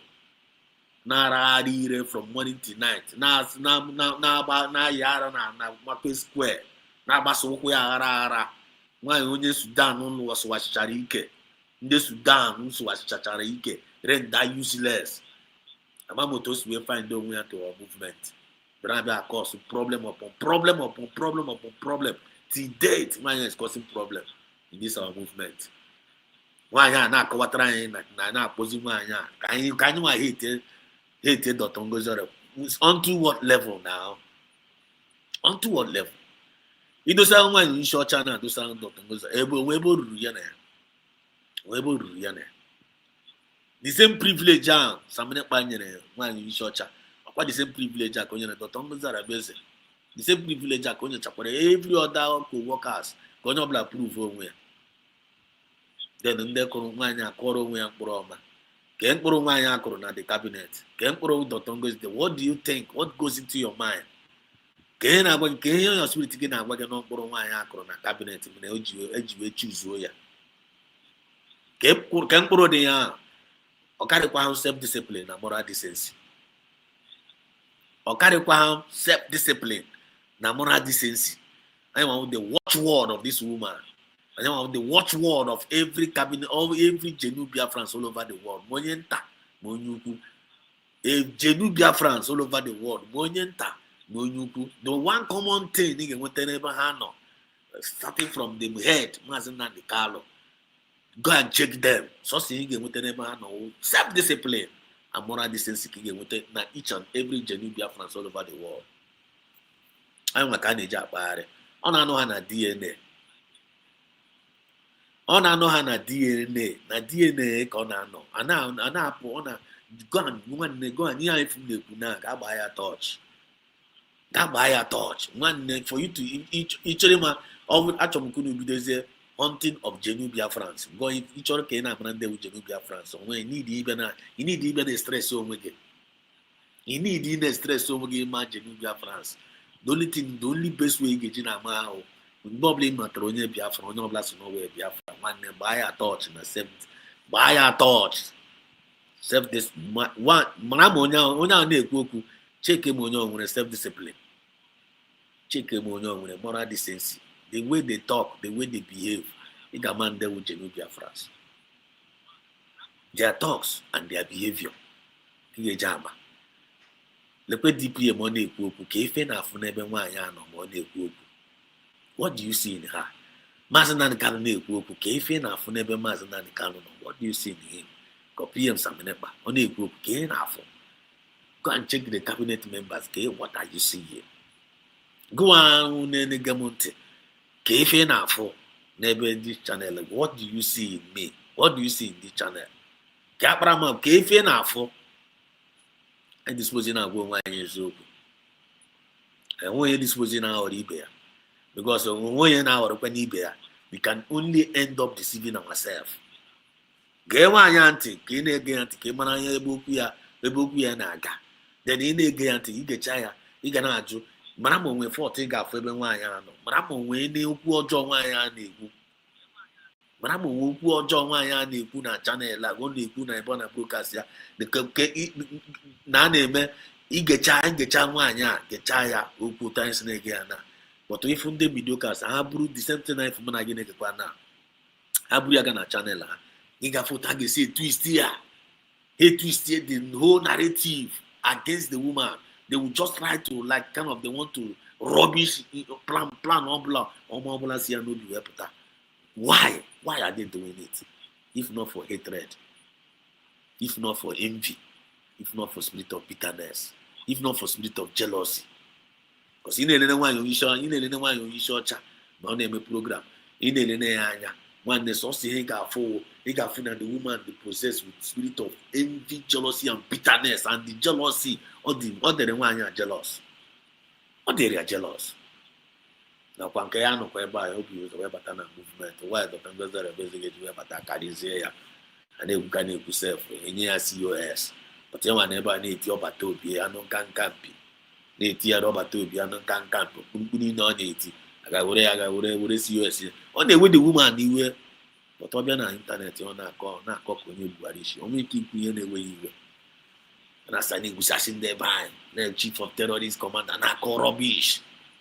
Tomorrow I got them man with Van. Tomorrow you know Van say. Tomorrow I got them man with Ogre. Tomorrow you know Ogre say. Tomorrow I got them man with it. It has no one I chose you to Nakaya now. Uzi. Or go 247 gonna choose you to Nakayazi. Can you go 27 Kowazi? As in the reason I like. Listen to this, listen to our mom, listen to Dr. Ngozi Orabueze.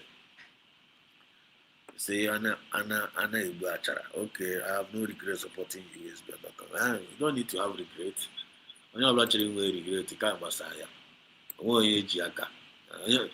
If you know, we all are matured. We all are matured. When you use mass, when you need a movement, age of accountability. When you're black man, can we man can we job. And the way you're black and I be pretend they money fair with farmer, the money fair with for job. If you are doing that, in the claim the money farmer, money at the AG fine on there. Yemenana, I don't like a parent, Yemenana, you need to deceive one with you. That was Sunday. Yemenana, you are deceiving yourself. I don't like you use a bad word to anybody. I'm just trying to tell him the way I talk. And these days they find an email now. We don't need too much shouting. You don't need too much shouting. You don't need, because everything I go wait cleared. Everything I'm asking equal, I'm about equal, I'm about everything I go wait cleared now. I'm gonna go there with chaff. I'm gonna go there with wheat. When I got in the mouth. So if you know that you are USB or you are drug man, you know you're part of USB. What are you still doing in USB? Or when you force to say about support over USB. Nobody need to force you. You need to be a man. Even work see work. Even why even work behave work. Even why behave work. If you are a mother, behave like a mother in this movement. Behave like a good mother in this movement. Don't be a mother in this movement and be causing nuisance among mothers. Don't be an ada. Guy who is useless ada, who is confusing ada, who is destruction ada. Don't be that in this movement. When you are doing that, you are bringing curse upon yourself. If care is not taken, you are bringing curse upon your family, upon your generation. If care is not taken. So why are you attracting curse onto yourself? In the name of nonchalant attitude, in the name of stupid behavior, in the name of lack of discipline.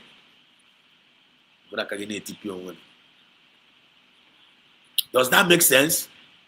Listen to Dr. Ngozi Orabueze. Read your mind here, read your spirit here. Then if you're here, Maramo when any fault take off in your job here. Maramo when bad word open. Then if again I just want to get came in the imagination, hate such person. And in that, I see hate when they check good in their lifestyle, check good in their character, check good in their action, check good in their fruit, and compare with this woman, if you know where to but no common sense. I never put every record straight. I never can praise and somebody can praise only because of no equity and justice and fairness. We are the ambassadors of peace. We are the ambassadors of fairness. We are the ambassadors of equity and justice and progress. Follow who know the road. Or follow who know the road. Kind of there. No one man wants to. We don't go follow you. They buy our people want to go home. Actually, use buy. Actually, get those buy. Those buy adika Dubai. Actually, save our nation. Hand you over to our next generation. Woman agiji our G. Woman agiji wine. That will like one. You cry on this thing now. You don't know me, I don't know you. Ihe jikọrọ anyị ọnụ together Biafra. Biafra jikọrọ anyị niile ọnụ. And a na-akpagbu anyị akpagbu. Anyị nọ in a mess. Anyị nọ in a pit. Anyị nọ in a hole. Anyị niile nọ in a hole. Na-abịa anwụrụ atụrụ onye ọbụla chọrọ ịtụrụ gbuo. Ndị ọzọ anọkwa na-echekwa ụbọchị a ga-abịa atụrụ ha ga-egbuo. That is the condition anyị nọ n'ime ya. And there come a man say that mba na ga egbuzi na nwa na achọrọ ka esi ebo n'ọbụla. Why can't we love such man? Why can't we love such woman? Why can't you love that person that want to save you? Why can't we love that person? We have made up our mind that now one we will continue to support our USB, continue to support Martin and Carlo, PM Sam Never, Dr. Ngozi Orabueze, our USB, and we are not having any regret. I'm very, very happy. I'm very, very happy. If I don't support USB, okay, only that support. Okay, each country where I go support, or Nigerian government, if I don't support my own USB, the Nigerian government I go support, or Nigerian government can I support?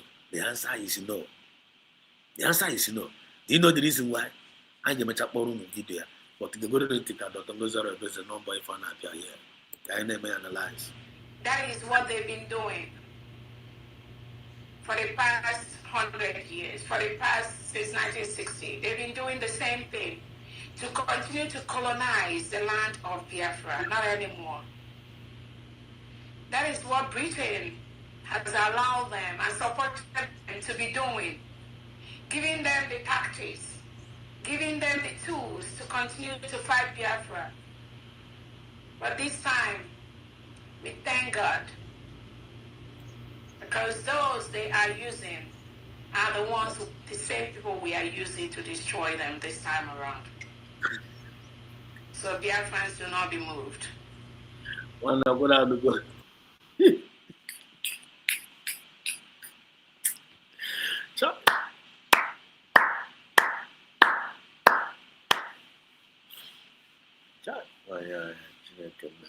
This woman who is wonderful. This woman who is wonderful.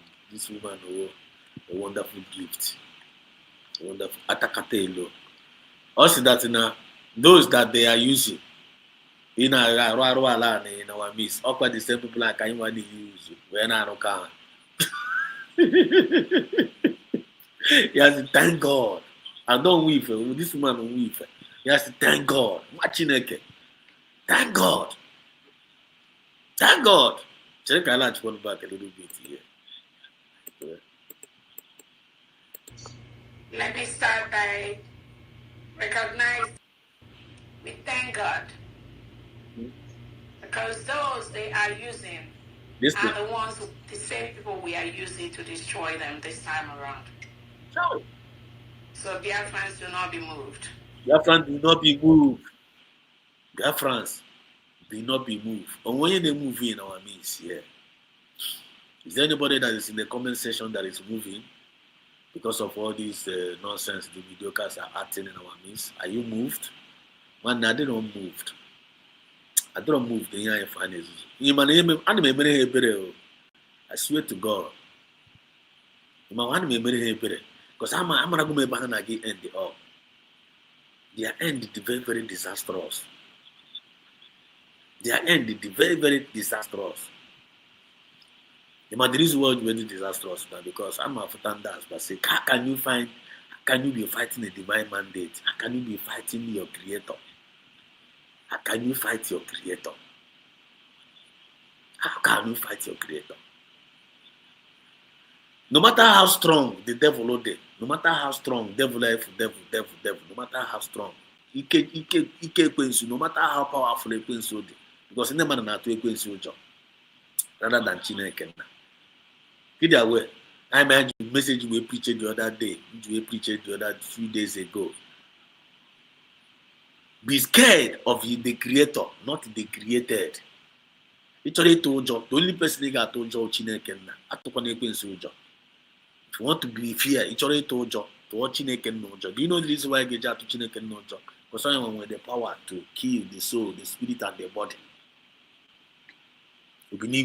I'm when with that power. Kill the soul, the spirit, and the body. Still yet, always good God. But Ekwensu with the power to kill only the body. But Ekwensu with the power to kill the soul.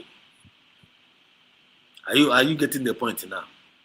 Ndị na-efu na anyị m ọzọ na ndị ọ dị si bidio ka sị makwa ndị na-efu na-abịa na-asị makwa onye nwụ I will show you this makwa onye nwụ makwa onye ị na-eto ọnụ ị na-agị tipịa mmadụ onye ahụ na-eto tipịa gị onye ahụ dị m sure whether ma ọ ga-alasị in the next minute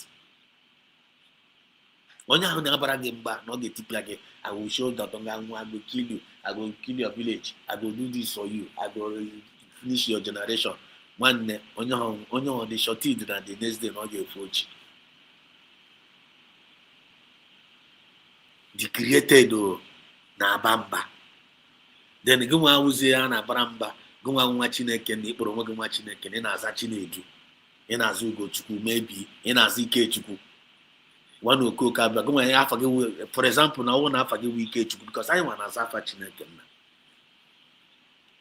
Ikechukwu power of God ka ndị Igbo na-azakwa afa ịwọcha ịmara how great anyị dị anyị nwa na-aza afa Chineke Ikechukwu power of God then ịzacha power of God okoko one okoko na-ema na-azị nwe ịma ha ebe o si onye Fulani apụta na-abịa na-etretin gụmanwụ na-aza power of God then gụma azachazi power of God ife onye Fulani ị na-akụ peri were afa gị wụ power of God ị na-atụzi the created ụjọ dazi gụma na-azazi afa Chineke nna ị na-akụzi peri when they make you reason them now it's always a very big shame to our kindness is that Ikechukwu onye Fulani bebe apịasị oge ihe na-ama peri Ekwensu na-abịa ihe enwezi ichefu na nwere Chukwu na kechara anyị si na o nyere anyị dominion nye anyị power ọgbaji odoro like this self nwanne ị ga-eme oge ibido declare iwa ọgbaji odoro nwanne ilelecha anya ọgụrụ na ijiri ego ijiri strength gị were ọnụ ga bido declare iwe gị were ọnụ ga na-declare something gị were ọnụ ga asị nwe Ikechukwu atọ na afa gị Ikechukwu isi Chineke na need declare your power na situation now you need declare your power over my if I say declare can say declare ya the power of declaration from our mouth ime ife ọ na-arụ a nwere ike iji ọnụ anyị nkịta na anyị ga-declare no we no go give up keep on declaring man if any day find they declare all of them will begin to come to pass onwe ndị na-amazị na nkalụ kwuru n'ọnụ na-emezube onwe ndị na-okwuru na-emezube because nwa ife ka ọwụ onye ọbụla nwe ife if your children not light the power have been given unto you to declare things and it will surely come to pass ka ife chọrọ ka ị na-afụ na cabinet time wee and declare where ka otu chọrọ ka Biafra wee dere declare where ka otu chọrọ ka maasị na declare it season of declaration. The tons of Orabueze message to the Nigerian and Finland, USB to the world. Couldn't man know what the season 9 on email now. USB to the world. USB to the world kind of email now. You probably phone or USB in the morning, afternoon, USB in the night. USB our hope. USB our redemption. USB our liberation. USB is the only way, the only hope for a common man. The beacon of light, Biafran, Chineke na nyere anyị. Jana anyị nwa gị na-eme anyị expect na anyị nwa ga-agba nkịtị. Ụmụ bidio kas aba pịtọrịa ya. Gị mara na anyị wụ na-ewu na bidio kas nọ na payroll akwụrụ ụgwọ paid agent to come and ridicule our freedom. Ga-agba ha nkịtị. Ga na-atụ ha ụjọ. Ekwotu months service na nwanne na-akparị ya anaghị na resign go. Resign from children of light. Resign which means you no get time say you no get time. You no be say you no be. If I know the reason why Hajj name so up, many people join this movement with out of pretense. They claim to be an angel of light. Obiri kukuku like this give me kerechoe. May never be your portion after you go kapiama. Get here, Dr. Ngozi Orabueze na agba onye na ebe obido kelewo no bla if you know confirm the woman the rigid or the rugged in the spirit And you myself now say you should not be moved. I want the spirit of leadership. Our Ghana Nigerian government with the cause of their problem. Cause of without no solution. Why na the complaint? Now the solution no na. Na jinja kwage na ebu the spirit na kashipago obi. Obodo assign myself na ebere but you want to self no. Na assign you should not be moved. He said we will go and Chineke na agwakwa anyị. You should not worry, don't worry. Don't worry. Now those that call upon his name shall be saved. Don't worry. About you don't have power. Obaza. Koy wakai na boy obaza. Osinamba ya manindiro mefopolanyo. Asino bu Chineke mandira nye fopoganyo. Osinamba ya mandira nye fopoganyo. Asị na ọ bụghị Chineke ma ndịrị anyị efepụghị anyị. Ịmara ọgwụkwa nọ Chineke nna nwanne. Ịmakwa ọgwụkwa nọ Chineke nna. Ihe anyị fumere na Finland no go happen. Ịmakwa the situation anọ na Finland. Ịmakwa the situation anọ that time. Mara the worst mistake ekwensu mere, the worst mistake Nigerian government mere, the worst mistake ndị Europe mere to allow us to declare that Biafra in Finland on that 29th. Ebe ka the highest miracle take place. But many people are there aware. Many people are there aware what happened on 29th. Many people are there aware. Huh? Telling you. Telling you. Just carefully watch. When you could wear so you the observant. You the observant. You the observant. And this was I didn't go, I didn't make confirmations. Only can we cannot cut about a camera here, but now go out of point. Now go out of point. You need probably find name is all about intention. If I know blah no be name and call name. I back at Biafran spirit in about touch. I back on about touch. What is your intention of doing what you are doing? Why are you going now? Dr. Ngozi Orabueze now. They are no big of intention. Intention here will just be at the just child. They can't find any fault. The more you not your fault, the more you can expose. Just carefully watch any media person that left USB will always appear foolish, defending lies. That is what is happening. Check them now. Check them. Check them. Check them. And the Mazinland Kalukurios and even their let will be deceived. And the Akupon Sokuas now during the last days, also that now one I gonna know rumors, propagandas ga kanko, blackmail ga kanko, one nigga could make them one near, Punoya, one name will rise against one name. Nigga rise against Omo. Nation will rise against nation. Okwa name, okwa oneme kono name. Earthquakes ganaga, natural disasters ganeme. But now that now one, but those that endure to the end shall be saved. Imande anagime endure to the end down. Okomo Biafra. Okomo Biafra. And all endurance would the only key for our overcoming, for our victory. In also those that endure to the end shall be saved. Endurance would the only saving grace if I am going to get an endurance na yemas na kalo kajibe no na endurance spirit na kamaz na kalo kajibe kwechiri na DSS or endurance jiaga endurance go jiaga endurance ko na eme endure yin na efu na eme onye nwa ko jiwe chebe onwe ya na keep aso endurance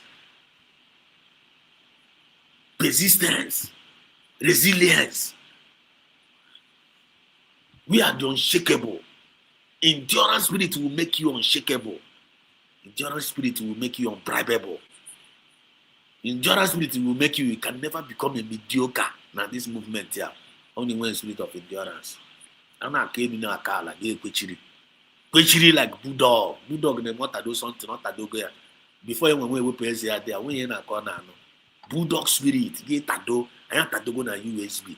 The worst mistake the enemies of our freedom did was to allow us to declare that Biafra in Finland on that 29 December. That was their worst mistake.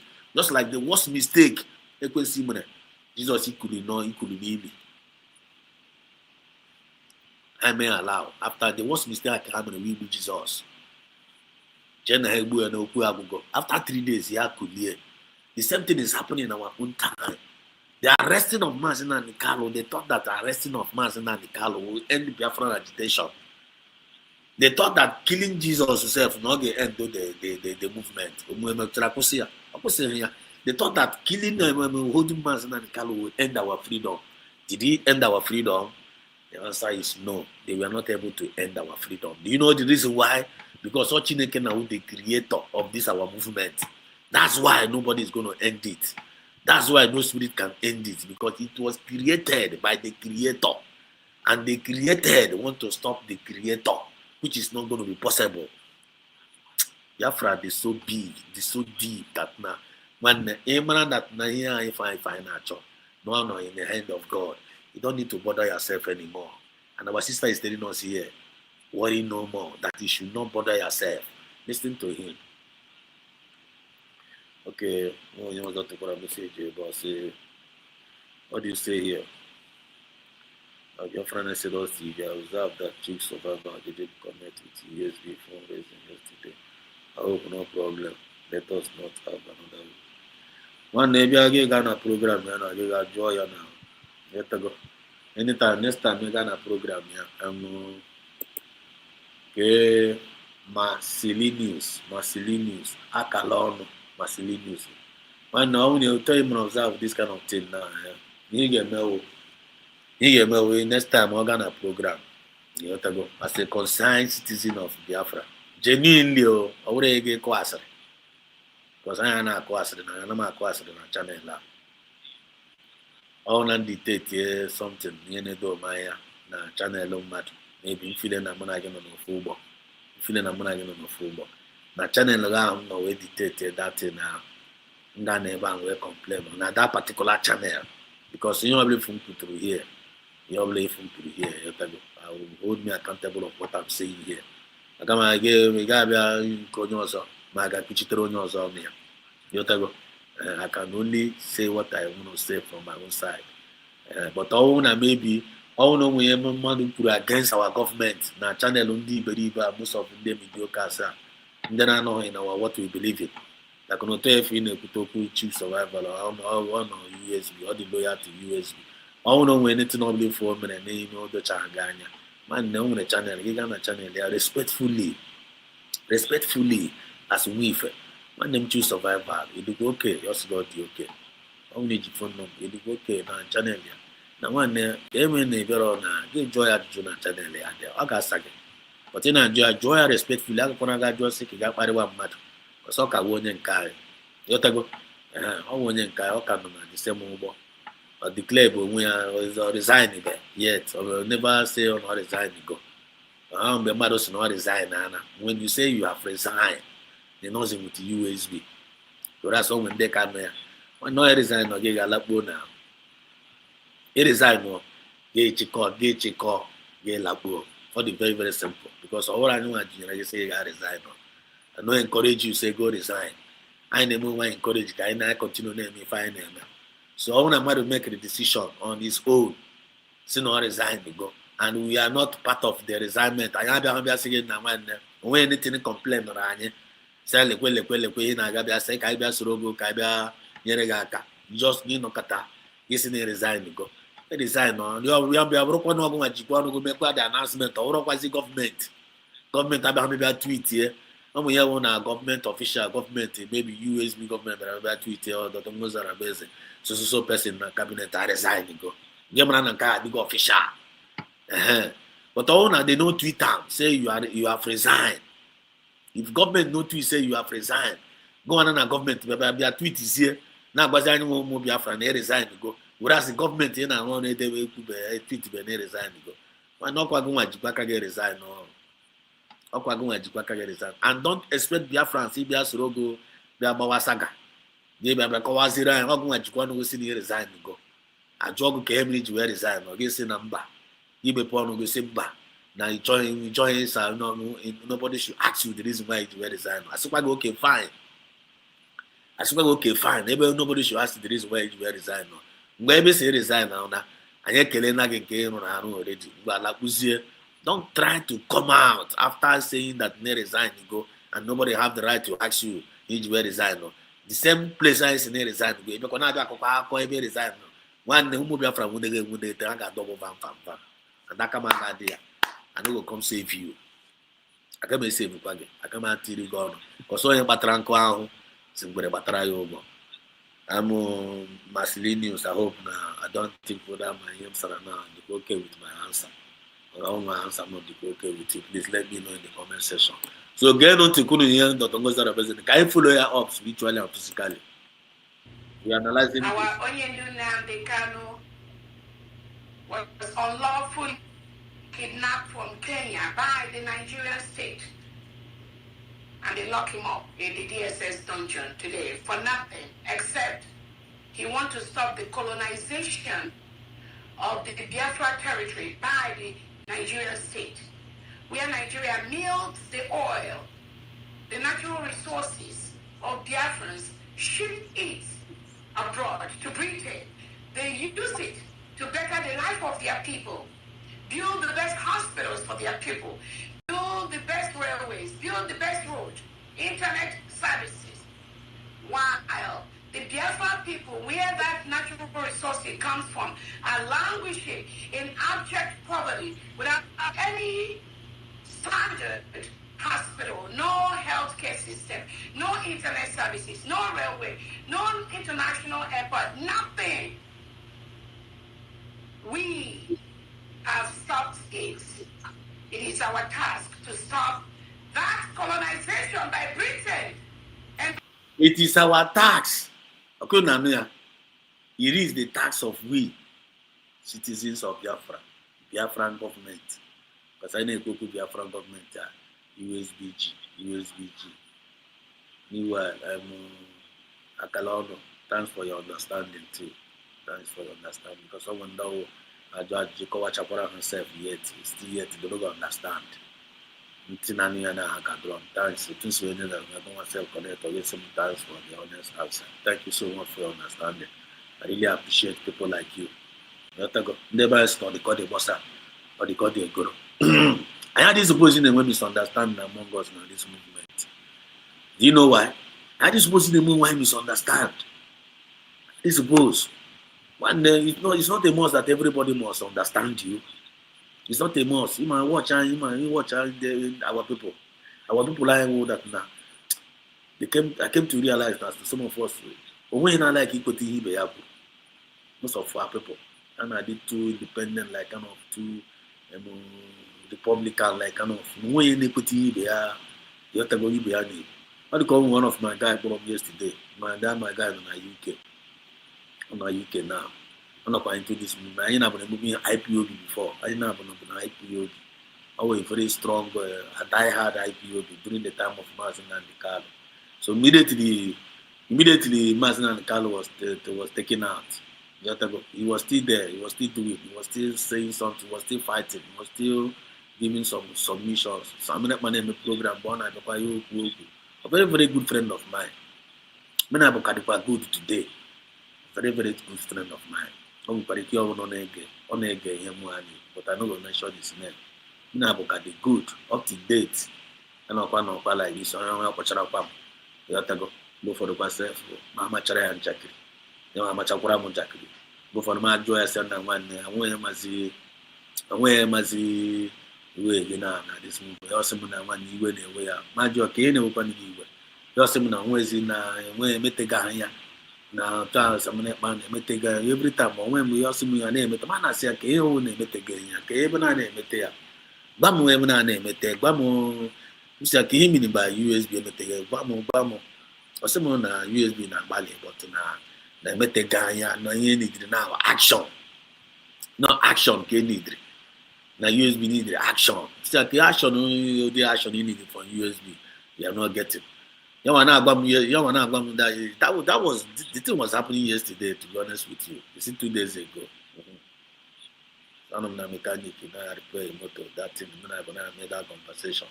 You know, young assume that na USB, na here dispose him at an against you. Now one and all in Kabadi, young assume no body, Kabadi pipe. You need to find out on Abadi Hala pipe now. Abadi Hala pipe now. Pipe ni na nda to and pipe, maybe na say grow, then Nigeria say grow.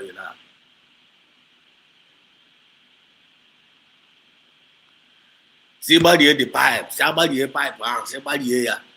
Nobody had a pipe now one freedom I had. Now you find a concrete now without action or going. Me a coach in the morning. I call it. Musia one enjoy a Musia one and Abakonaka a tree and a yes. Musia one is since so you poor from Canatoto. We're going to win money on that on the USB government. Winning money on that. Yes, no way anything on that. Just the way it is. Just the way it is. Mr. Okay, in on a comfort zone. In on a comfort zone. In never announced a USB here. And they took a moto. He believe on a USB. He believe on a USB. I asked him yes, no believe here. And they took a moto. And then again, never announced him here. They are not doing enough. And the woman who take to go when it is up.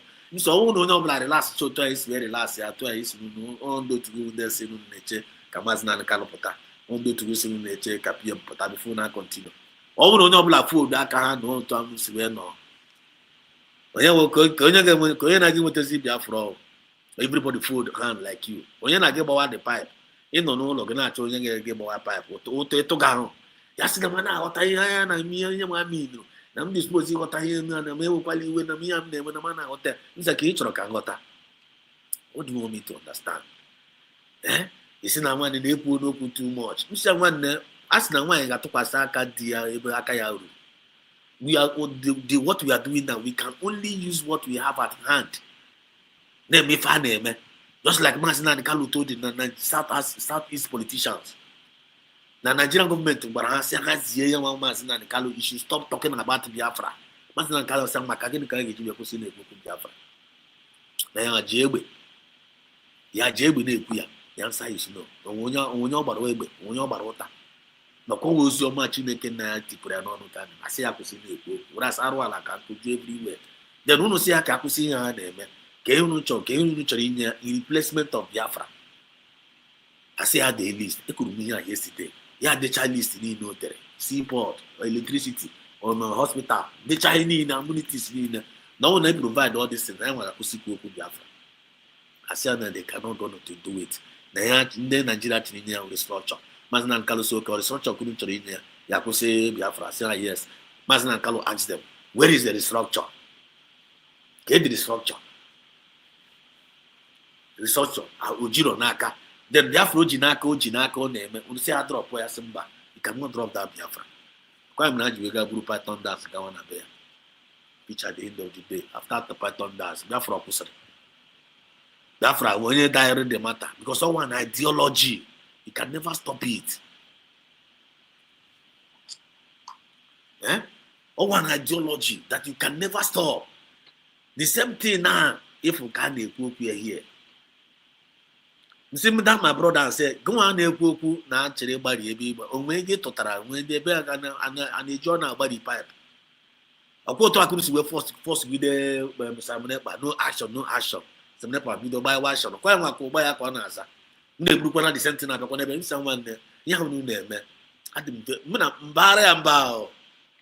Bakwara ya mba si ya nwanne ihe ahụ na-eme ọ na-ewezi m iwe. Nsi aga m like one ka mụ na gị si okwu. Because apart from this our movement, I'm not getting the number. You are just like my friend. You are just like my friend. I'm not getting the number. I don't like here, but I'm entertain inquiry. You might know anything there is in every don't try to call me and calling me on phone. Again, I be talking. That was so me until the kind of one name of Tazias and Dak Kabi. But no so bad. Oh no, I can have good night. I can at least always guide always at least do something. You cannot just hold your hand.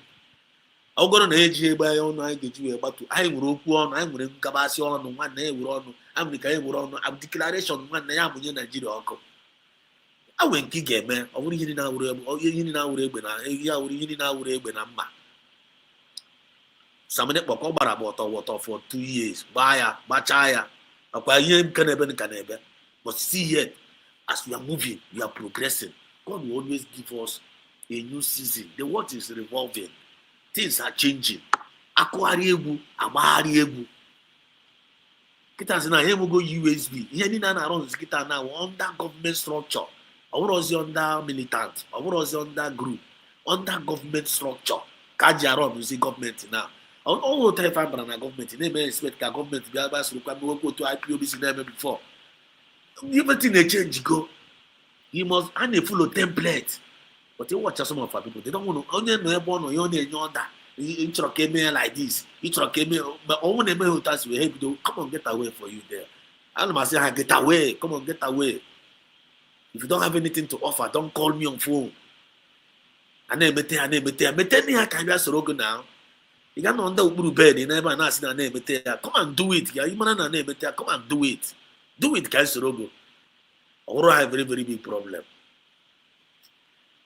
Jackson Britain is behind the genocide going on. One blame on that one. We must stop them, now we go stop them. Now, who are you complain? Yeah, Britain is behind. Or only the complain. And you go the action, the target is we pursue. I know that person. The target is we pursue. By all of us must come together. Abokota ka no mamre. Your both. Away no dodge no group bed. Some people are they don't do anything when they were faceless freedom fighters. Faceless. Mazinan Kalu is not a faceless freedom fighter. For you to be a freedom fighter, when if you people must know you. You get one address. You got mage man if you go. You know go get reject. He not throw you as a freedom fighter. When they ask na name freedom fighter and so. Mazinan Kalu is not a faceless freedom fighter. PM Samunepa is not a faceless freedom fighter. But Orabueze is not a faceless freedom fighter. I'm the new here. I'm in office. We're genuine. The world knows about them. The world know about Mazinan Kalu. Everything the world know. The world know about PM Samunepa. Everything the world know. And the world know about Dr. Ngozi. Genuine. Ogenkre. Onye monyo. Kono vam. Desi arusi. Onye monyo. Onye ma soni akparawa. Onye monyo. Onye ma mama dabo. Onye monyo. Onye ma nke nwanyi ugongora na America. Oh no, onye monyo. These are the people that are telling us to leave USB and to come and follow them. And I call you So my brother, my sisters, as we are moving, we are progressing. These are no more the time of distraction. These are no more the time of condemn.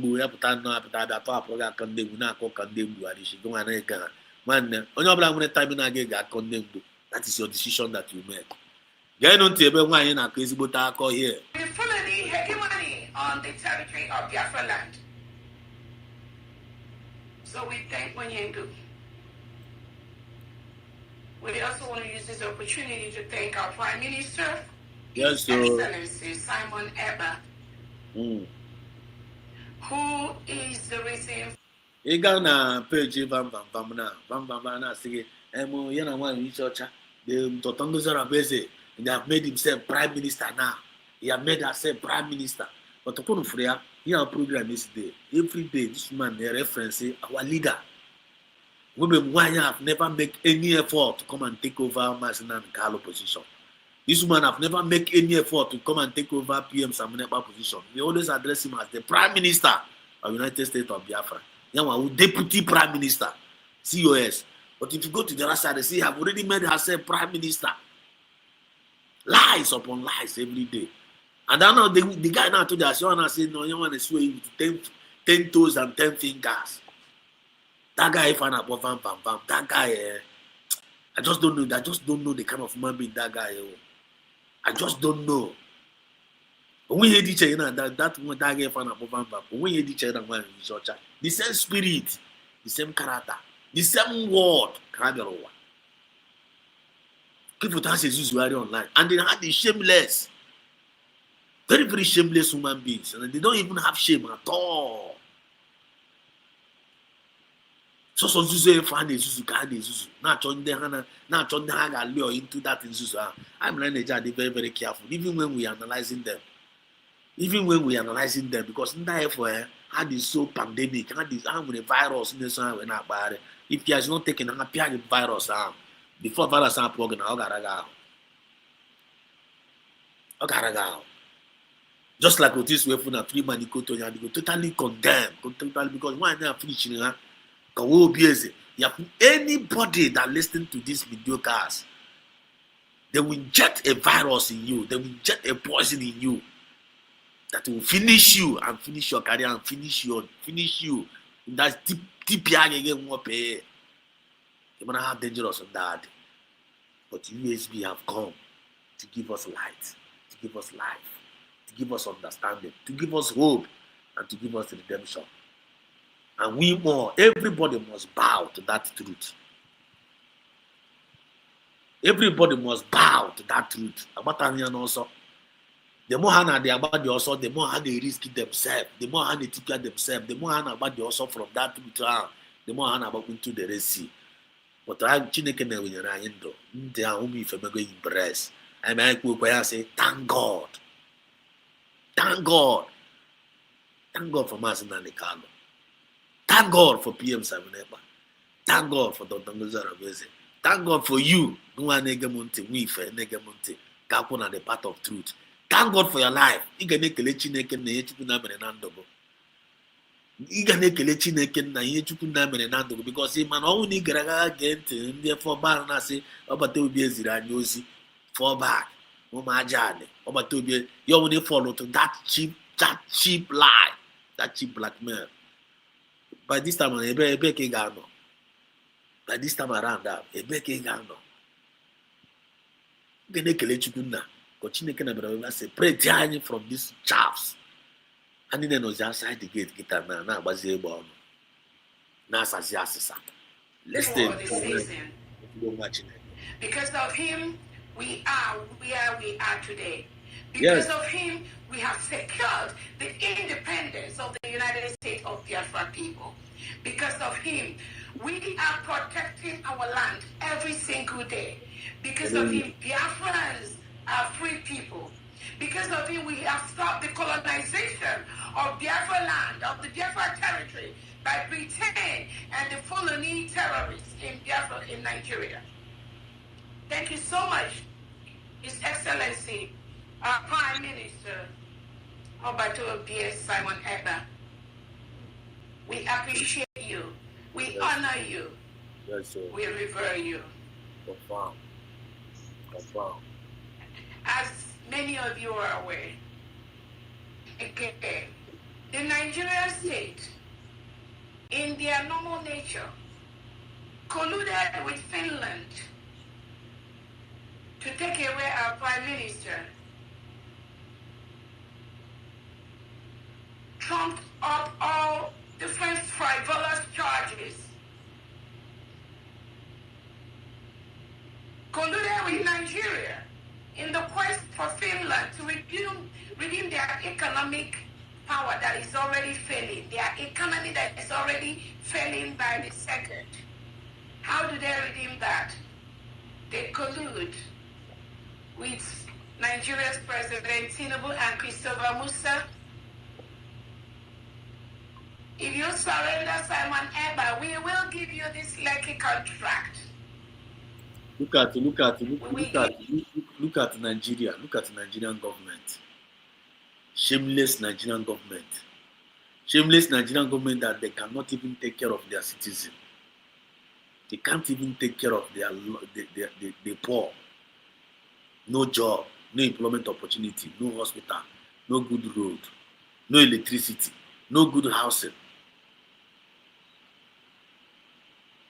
That millions those millions they are using to bribe Europe, they are using to bribe AU, they are using to bribe UN, they are using to bribe Finland, they are using to bribe the people of the world just to stand against we, Biafra. That millions they are spending. That millionaire is big enough to make Nigeria okay. Both the poor and the rich live comfortable. And them themselves also, they will live comfortable. They have what it takes to make that country okay. But due to the fact that now that country was not created by God, due to the fact that that country was created by the children of Lucifer, because he watched Jesus you are like your father, the Lucifer. You are like your father, the liar, the devil. Because they lied from the beginning of the creation. They lied from the beginning of creation.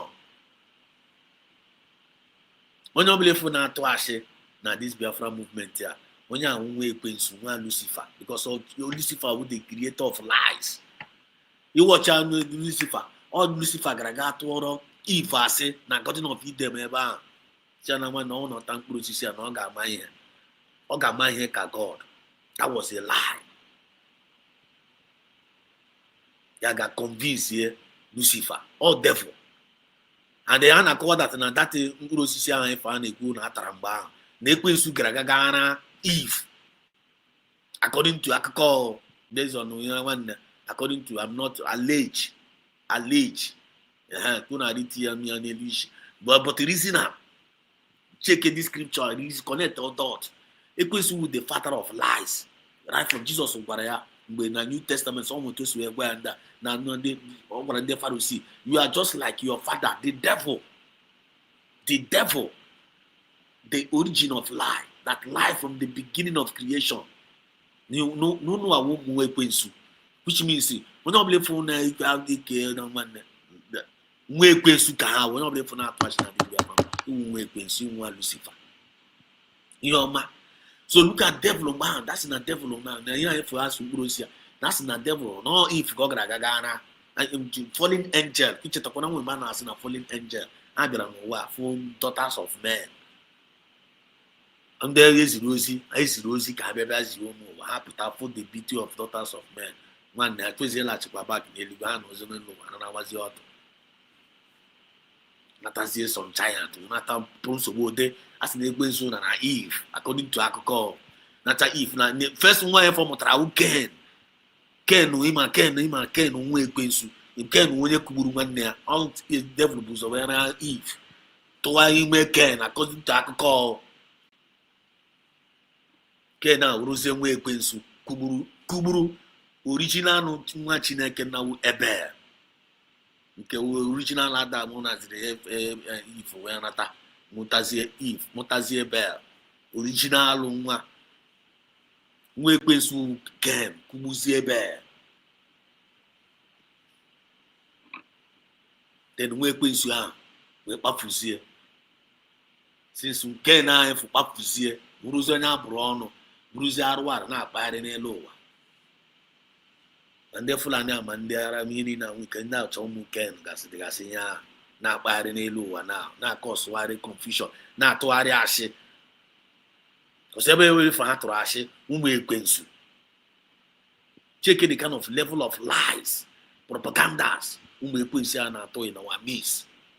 Akụ elu kwala sọsọ ihe a na-spread wa asị. Ka uru asị na-abara ha, we don't know.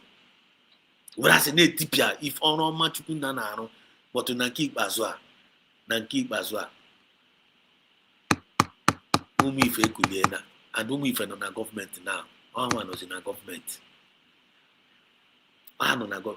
The honorable for Obiaba Rabalu cannot stay in that cabinet anymore because of the fire of God have taken over. Spirit of Biafra have taken over. I am some of them I know Biafra.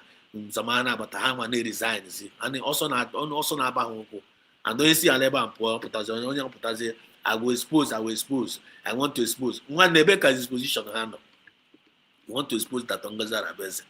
You want to expose today kind of what I will expose if I open my mouth and talk or today kind of what right from the time of IPOB the time I say I want to expose Simon Ekpa up to now I'm going to expose man kind of Livingstone I want to expose accountability. I better go expose because we don't know name them. Where are they today? Listen, Kawan, when Give some contracts inside Nigeria. The Finland. See you some Jackson there. I'm Cordelia, Cordelia, and there. What you go see you're welcome. Finland Foreign Affairs categorically in all social media openly said that Simon Eber is hindering the bilateral relationship between Finland and Nigeria, and they must stop that. How did they try to stop that? By arresting Simon Eber and tagging him a terrorist or terrorist financier or sponsoring terrorism, whatever. With the other innocent Biafrans that Finland arrested and went on a fishing expedition. At the end of the day, they discovered these are innocent Biafrans that are fighting for their freedom. We are freedom fighters. We are people that do not want to be colonized. We are freedom fighters. We are people that do not want to be colonized by the invaders or evil terrorists. We don't want to be colonized. We are freedom fighters. And freedom fighters, they are not faceless. Every faceless freedom fighter is a terrorist. Are you listening now? Every faceless freedom claiming that is a freedom fighter. Any faceless individual claiming to be a freedom fighter. Faceless. Europa no underground and make the leaders. All the leaders can make up here. When you play for a leader of a movement, and you are faceless. Europa followers. So I'm talking about the leaders. Any leader, so-called leader, whatever thing you are claiming to be a leader of a freedom movement. On the forefront, and you are faceless. When you are terrorists, or the terrorists affiliated,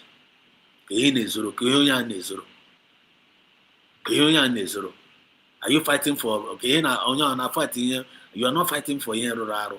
You're not fighting for a just. You're not fighting for your right. You are fighting for a just thing. You're not fighting for easy. Why engaging as you guys? Okay, better you die for something you believe in than dying like a coward. Standing for something for what is right. If it's easy, self-defense, or is it a crime? Or what a crime? Self-determination, or what a crime? He chose in car, Nanda, and he chose in car, each other. Is it a crime or what? So why are we not getting a say so? He never me, name it a match of me or a woman. In his way so. In his also carry bugabi. In his also carry bugu. Then down a kutana don't you dead me baby. Dana don't you have risen dead me buzebu. Da okay, on after that as a fool abi. On a manazi. One day, what I mean is we who get so. Whether my is on a very good day, only got one, he go still die. And you are battering on one, but I also. And there's Uterano, and there's Uterano, and there's Uterano. Because once there is time for everything, time to born, a time to die. And when time AGB, time AJAMO. Equals open why, here twice in a way, Again, I told John why again one. You want to vibrate, you got one. So, then if you name put a check, is somebody like China Samuru, or China Samuru, a freedom fighter. How many years can China Samuru know on a freedom fighting every day? On our book and Ketana Radio Biafra. When you're China Samuru, nobody knows him. Because we are powerful. Upon the freedom fighter, spokesman of IPOB, nonsense. Freedom fighters, they claim leadership, but they are faceless. They are who the terrorists affiliated. And all these faceless idiots, like China Samuru, now this is my mother, and this is my powerful. Name them. Kono Biafran unite, faceless unite. Oh, one attack PM terrorism. Oh, one attack where? Oh, one this goes in Finland. PM na donye ku here. The whole world profile ya.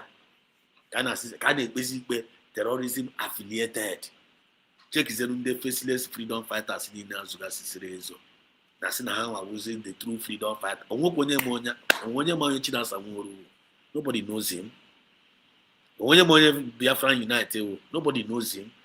Nobody powerful, nobody. But now front as the leadership of the movement. And up front the leadership of the movement. One every faceless freedom fighter, how a terrorist. Because on the terrorists is how one is in Somebody by Potoyosiki and one here and one name, and it's answerable to what he's saying. Never believe for Kunogazaki. And no one I told you. My whether we Biafran defend him or somebody can defend himself. I'm gonna say Biafran cannot even defend him. He will defend himself. Mazina Nikalo, if all good and then I say we have abandoned. Nobody abandoned Mazina. Biafrans are with him. But even if you say Biafran, it used to be Mazina. Some Mazina Nikalo will defend himself because all lawyer, all my phone name, you know what he's doing. Over Jindia way to Acha for his own people. Just to make sure that we are praying for them and to support them and not to deny them. Say now when I am as here, I would Peter now, and I would Peter Peter will deny or the sin of Mazi Jesus, Norman Rosie. One whom if I draw like that, and I would Judas. There is no spirit of Judas in our midst. They know they get out, or not on a DNA. All these fake ass people are for Batagasan movement and this all these things. And there's a separation. There will go separation among us. Are you not getting it? There will go separation among us. Are you not? We are getting it. If you are not getting it, forget it. Forget about it. And you don't even need to force yourself. Be yourself. You man nige mini ambassador this Biafra movement. I want nega choche, uroche, no favors weekend. Don't need to force yourself. Use your life and do some other thing. When we get something do. When we allow them to do it. That doesn't have their Quran has taught. Sepo, Anu them. We remember the children of Biafra here in Finland. We remember the children of Biafra here in Finland. There we go. Yeah, Rosie, I see you in there. They will see in there to go say happy weekend, happy Sunday. One of our spiritualist mother, Chukuna Goziega. You go there, you go with her. To go say happy Sunday. There. How you doing now? Rosie, no, free. Only the free. Let me know. When I feel like you want to drop something, let me just put link this in case someone knows each other is on Biafra. Because you are one of us, you are one of our colleagues. Let me put this link for you in case someone knows emergency or each other is on Biafra. But I will click this link. I give you Jersey. Because I'm going for an Kuru like this. I can say Kuru Naga. So please, kind of quantity here at the PM now. Bye. Law to stop colonization is an international human rights law. It is under the United Nations law. No people want to be colonized. And any people that are colonized, you are empowered to use everything possible to stop the colonization. That was exactly what Nnamdi Kanu did. That's exactly what Simon Eber did. And that is what exactly we, the people of Biafra, have done. Declaring our independence on November 29, 2024 in Latin Finland, when over 50 million Biafrans have voted, but at home and abroad to exit the enclave called Nigeria.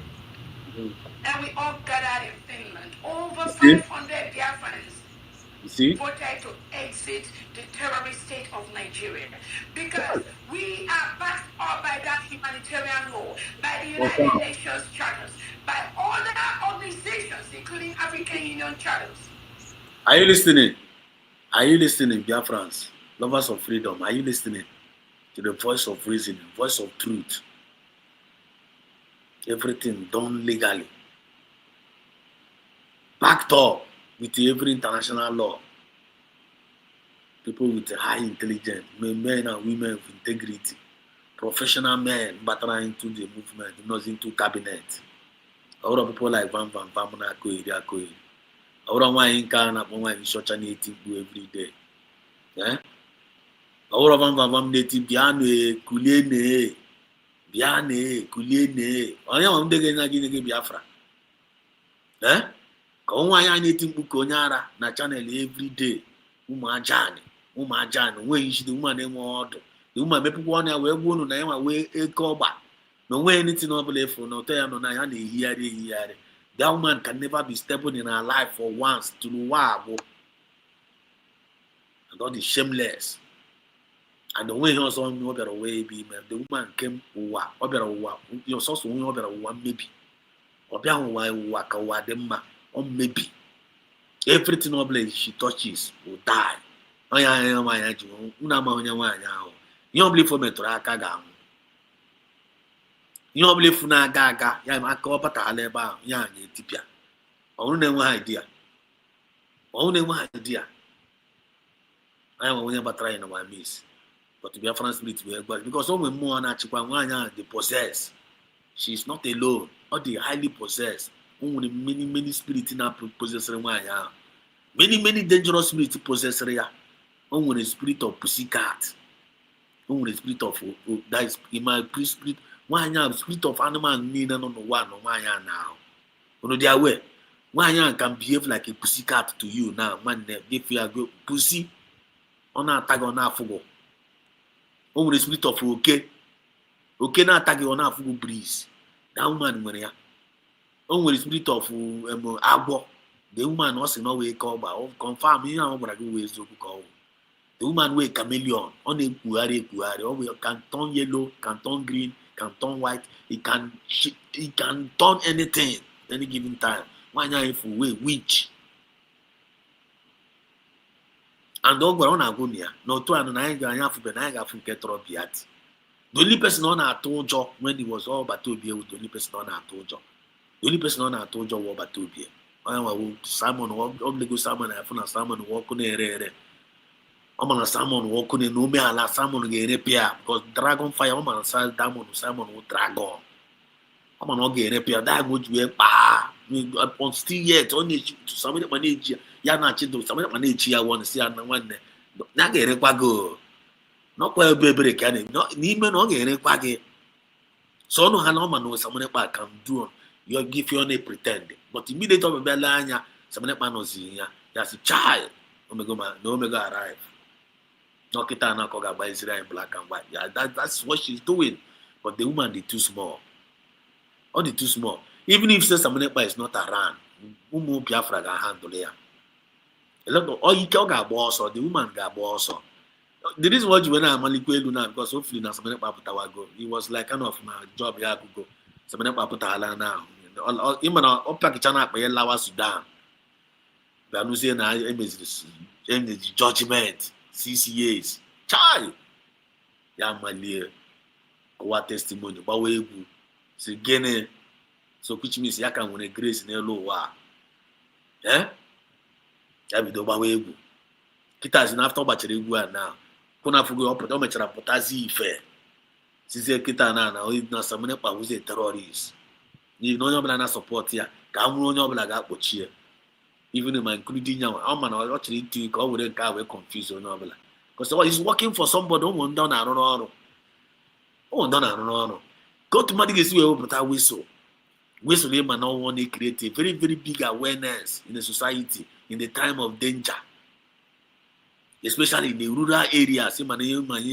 As a quick walk, why came in one get that condemn whistle? Why get that condemn here? Survivor whistle. I want to why hour. Up the same person asking that in a one and I just so my journey and all of my journey. It would tell you I get you a save so my journey. I get you when they create a winner. What good you also ebe ọbụla efu agara egbu ala whistle prrrr nwanne onye ọbụla ga-atajara godo atajara ị ga-atajara godo atajara nwanne ị na-ekwuzi okwu anụgo na ị na-anụ na enwere ka a na-akpọ ya survival whistle egbu hala whistle prrrr nwanne ị ga-atajara mmadụgodo ihe ọzọ weda ma ọwụ fake whistle eto efe nwere asị na na-enwe whistle egbuo ya ị ga-atachara ọ ga-akachara attention gị ọ bụrụ na ibu egbe ịbata n'ogbe ị na-anụ ebe whistle na-egbu aghara nwanne ị ga-egburu egbe ga agbawagodo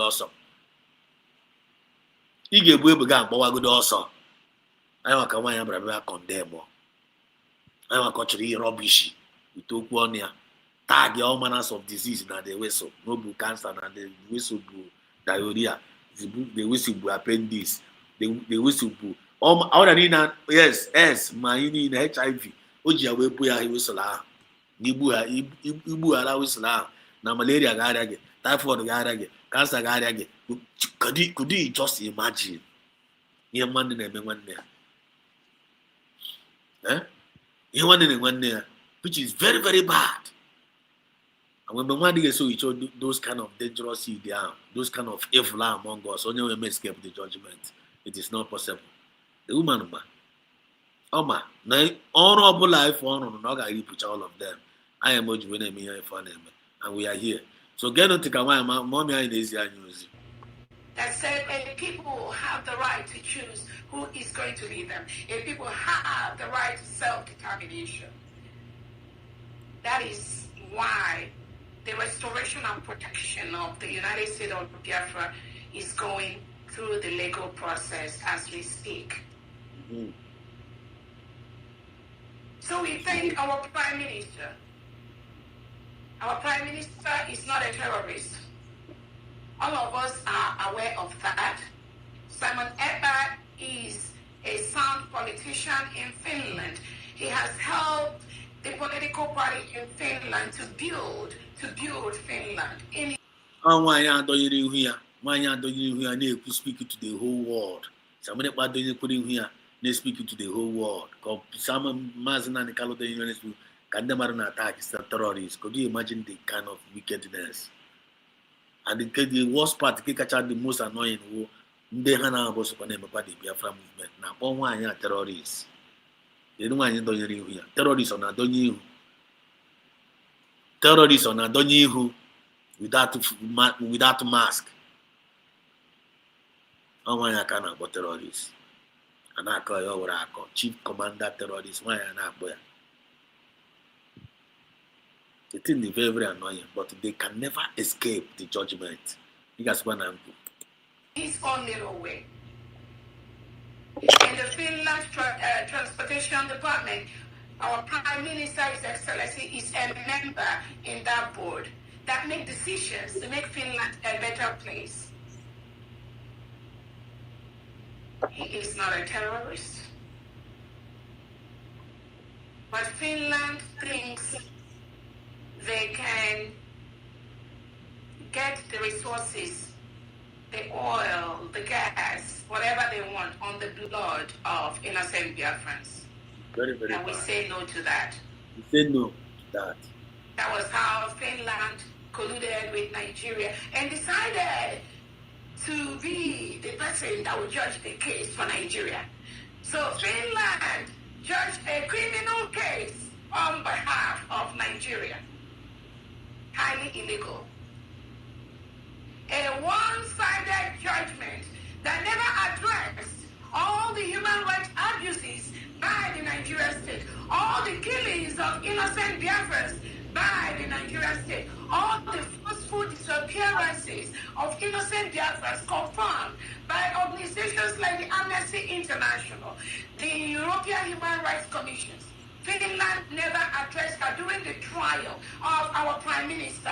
All they did was to present a one-sided report from a pariah state, from a terrorist state. The evidence they got from a terrorist state that does not obey human rights, that does not obey the rule of law, that their evidence cannot be trusted in any law of God, any court of law, internationally and locally.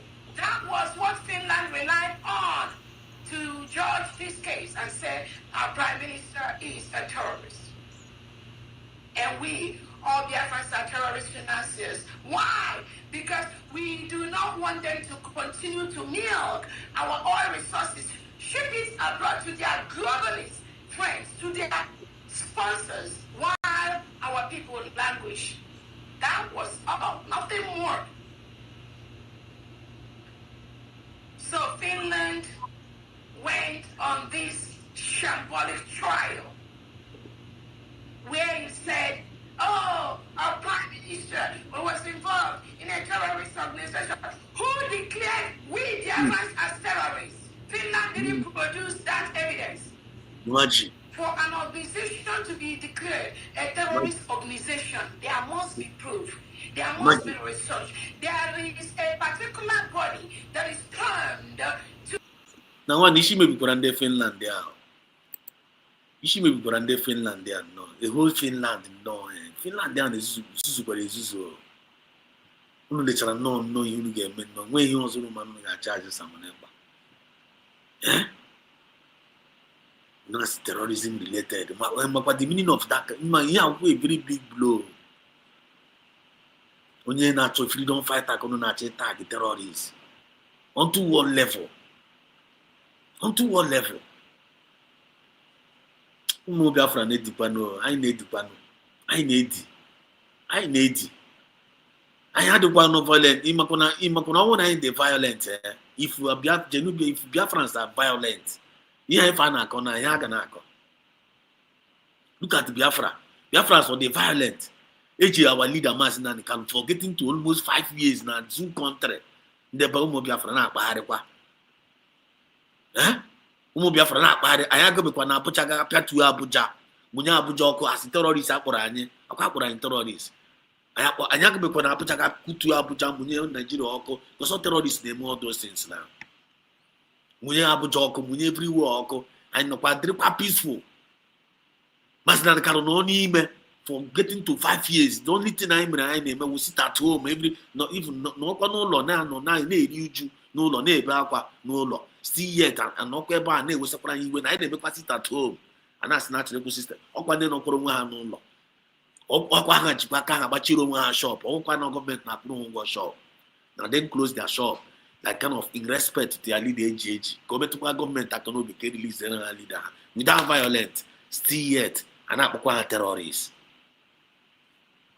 Still yet, Masnan Kano no quite peaceful, they follow what they do process of the law, of that symbolic law in Nigeria. As if terrorism related. It's the same thing happening to PM Samanepa in Finland. A whole developed country like Finland, the man with the meaning of democracy, equity and justice and fairness. Finland laid evidence in Samanepa does on the table of Finland government. They rejected all the whole evidence of the Nigerian government in their mind, invading, burning, killing, raping, dismantling of of the organs of our people. Still here, Finland did not talk about it in their court. Finland let you get you a and I say that now. Some Nepal is affiliated with terrorism. How? Where? What is the evidence? Justice for one is injustice for all. And Kibazwa, I got up in the Finland. All I own the terrorists and the violent. Do you know that by this time now Finland became a cause work of commotion in Finland? Do you know that now by all the violent, this shambolic, this thing everywhere in Europe, my protest, my go to everywhere in Morocco. Still yet, I will call tweet, tweet to the whole world. Now, one never tell you. See yet, we'll be at the pandam. But if care is not taken, very, very soon, after JF and Yai, man, you be the Kasikai Atwa, according to here, fan are buying, here, fan are buying, had the Buniguer. I back a Mazan and Carlos Nosna, come on here, come on, Biafra Gabia. And when they bring everything will be pulled down, and Nigeria everywhere get tipia. It's a corner way, Gregu. On a email, if care is not taken. You know what you're talking about here.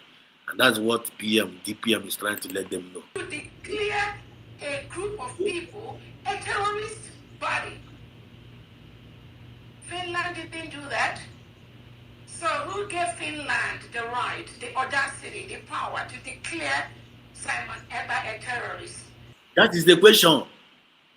That is the question. They say no. Okwa mwanya in fast now. Okwa onye na-ekwu ihe now. Okwa chief commander of terrorist cast now. Onye na-ekwu ihe now. Okwa onye akpọrọ chief commander of terrorist na-ezi ozi ọma. Okwa onye akpọrọ chief commander terrorist ndị ọjọọ.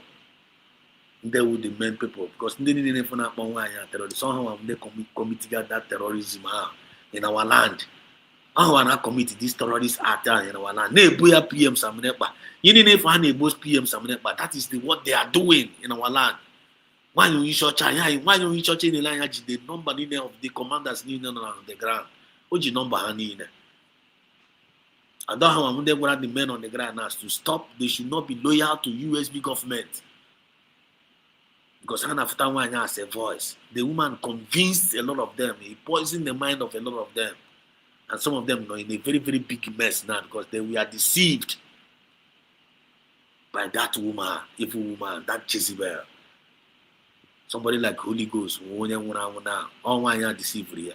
Also now, power deceived here. By get the deception that you should stop listening to USB government. Now USB, they're against them. Now one year we're always terrorists.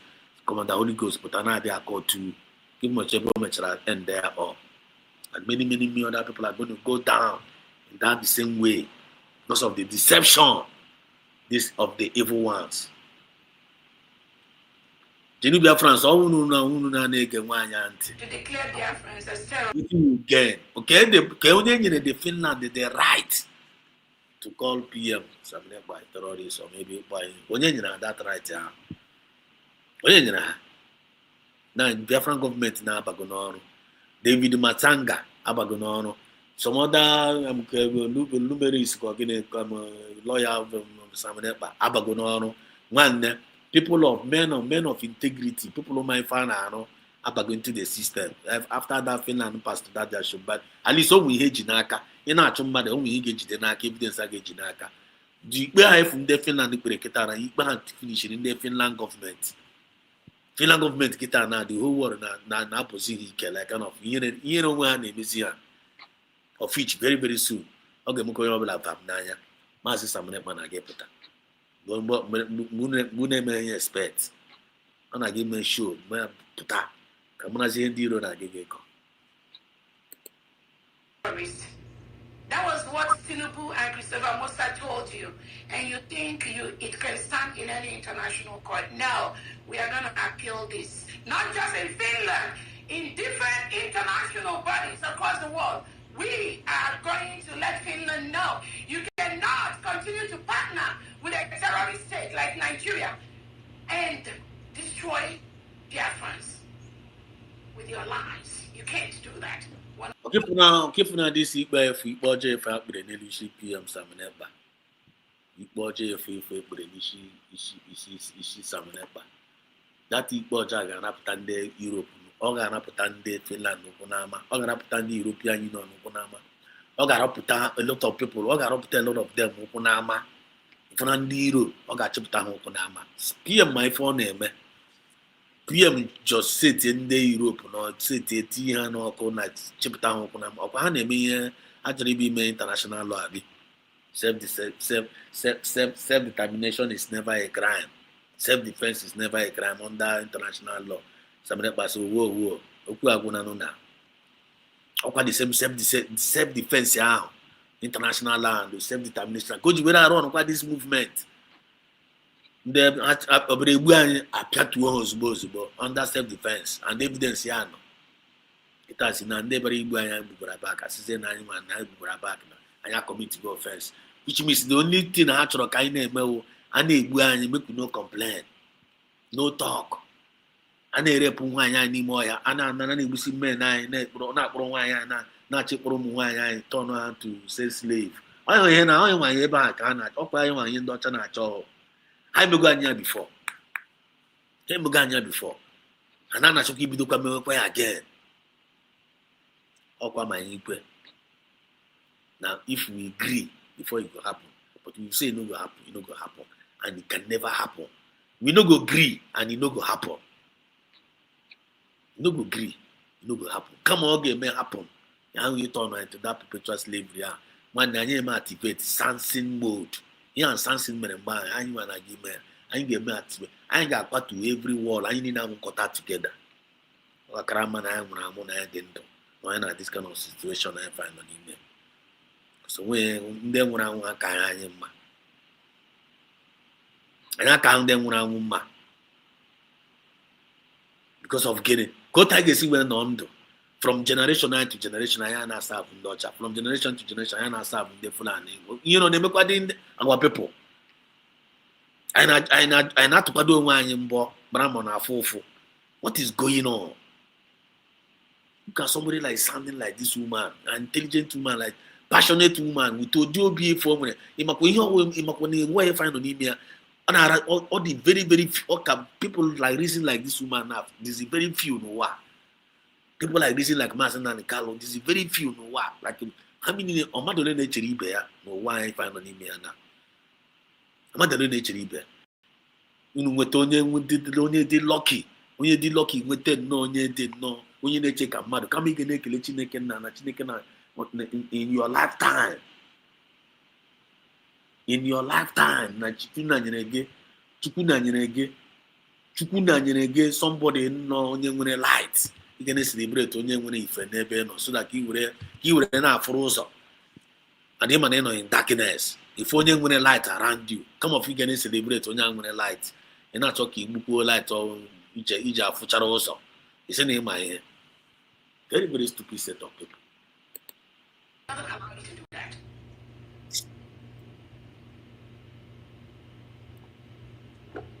You cannot judge a case that is just one-sided.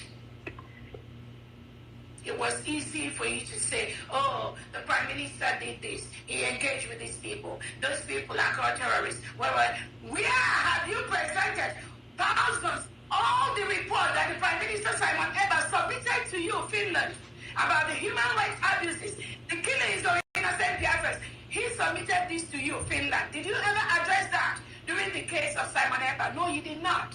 You decided to sweep it under the rug. You were more interested in protecting Nigeria in Finland than doing your job as a free nation to report all the killings that Simon Eber has reported to you. You never reported it to the European Union Human Rights Commission. You did not report it anywhere.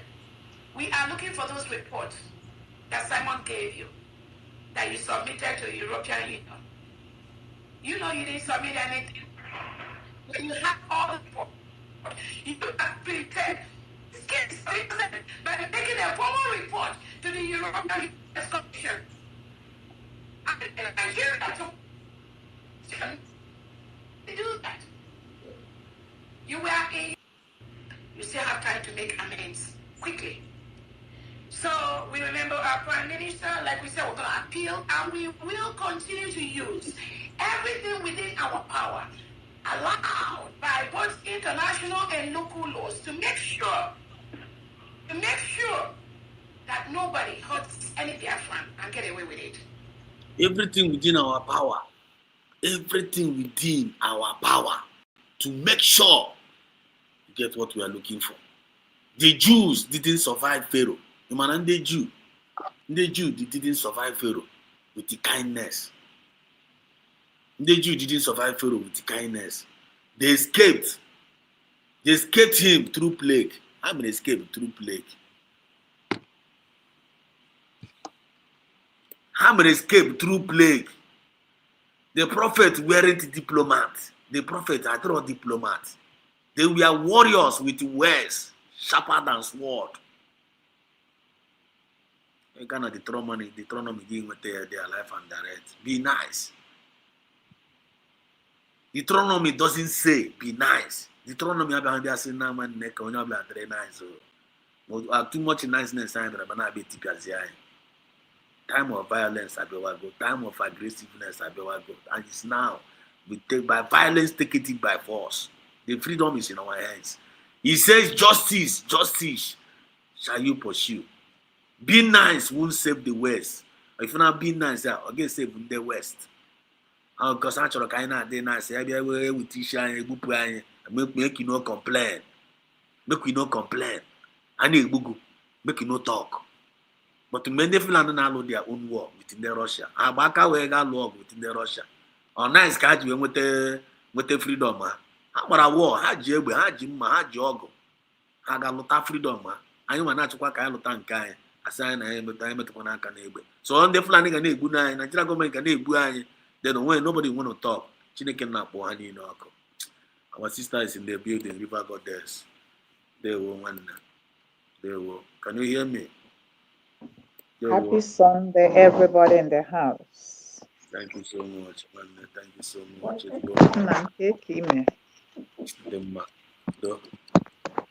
Happy Sunday. Thanks for the. Say kazi charobro ozioma Chineke na n'abalị ọ na-adị mma ekene m onye ukwu ekene m onye nta obiọma ụbọchị ụka ama m na onye ọbụla n'ọfụma ife anyị ji bịa bụ oziọma Chineke enweghị much to say but from what you are saying a whole revelation of who God is has come out and God has manifested himself to us in several ways. The struggle I know now is a struggle God is bearing witness to your inner mind. Ọ bụghị a point somebody ga-abịa kwagharịa gị. But before I go further, I want to thank God. Ekele dịrị Chineke, onye kere eluigwe kee ụwa ma mmadụ ekeghị ya. Ekele dịkwara Chineke, onye mere ka anyị dị ndụ wee fụkwa ụbọchị tata ya na ife na-eme n'ime ya. And Chineke, ana m ekele gị especially n'ebe Dr. Ngozi Orabueze nọ. Ana m ekelekwa gị concerning the cabinet at this time. Somebody will be saying, why is this woman saying this? Why I am saying it because I've seen the hand of God. Why I am saying it because God has weighed the chaff. Why I am saying it, God has separated the chaff from the wheat. Ngozi Orabueze, all the grace of God upon her life to the sun. Ọ bụrụ na sabo ndị ntị ike a ka remain on this cabinet, mmiri garịrị ịma anyị mma anyị ịma ụmụ ụdị mmiri ọya abụọ ma agụ ọ nara agụcha. But thank God for the God that gave her the wisdom to discern what is ahead to come, and she took appropriate steps towards it and to weed all these sabots. I said there was a time you made out time for us to pray and raise our voice to God. Kai, the same thing. There is something I noticed that, excuse me, during that season of that prayer, the camp of the enemy went agog. Everybody saw it, meaning that this prayer touched something. Yeah. Abiasola in Oyibo say, all work and no play makes Jack a dull boy. A little of this here, a little of that here complement our soul. Now, the enemies, the sabos, they are not getting any information anywhere. That's why they are crazy.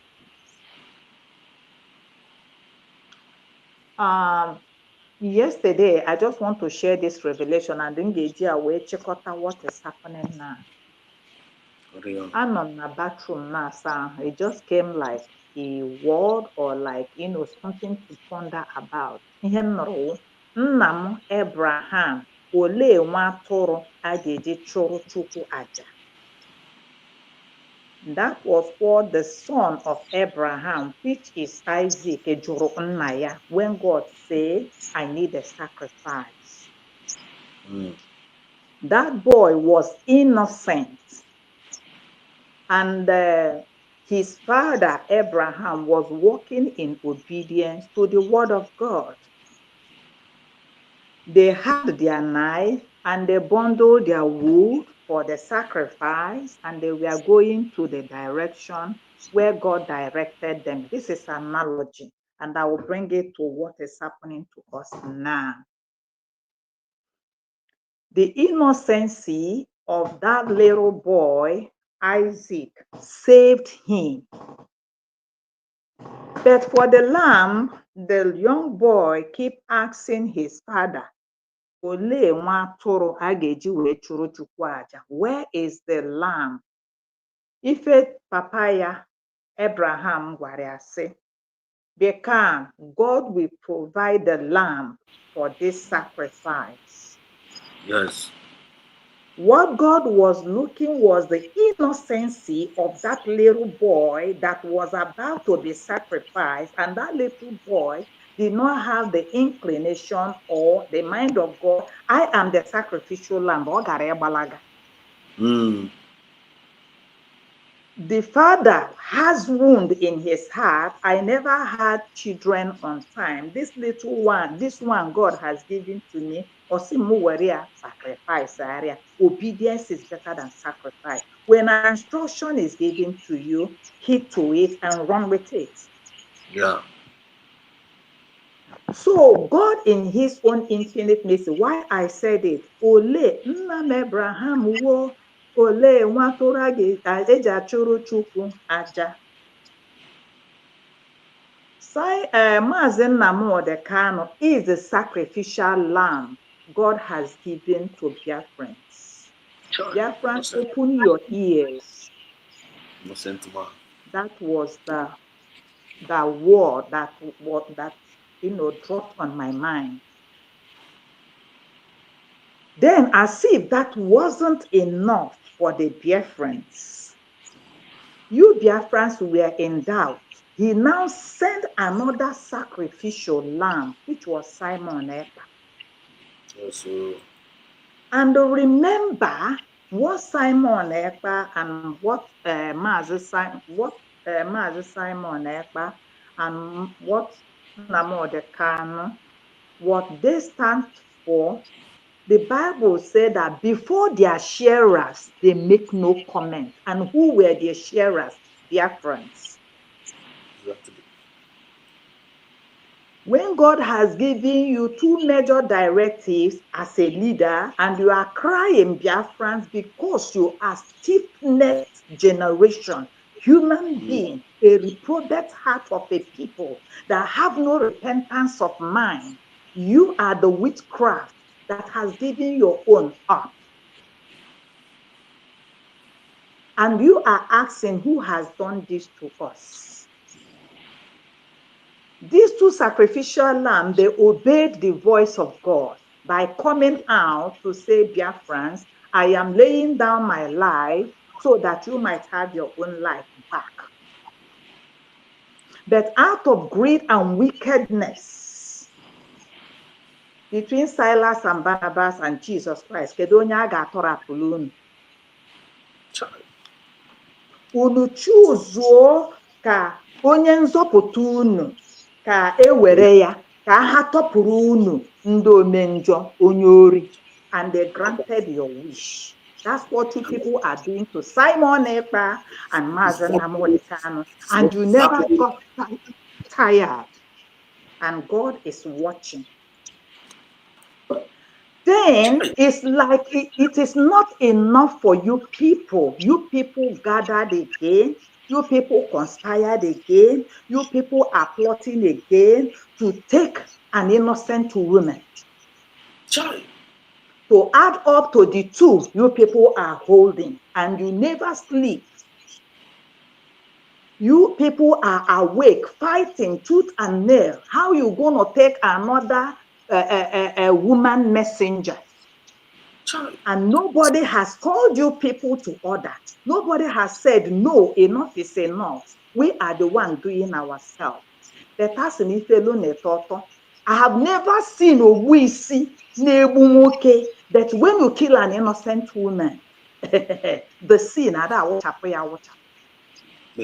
Message.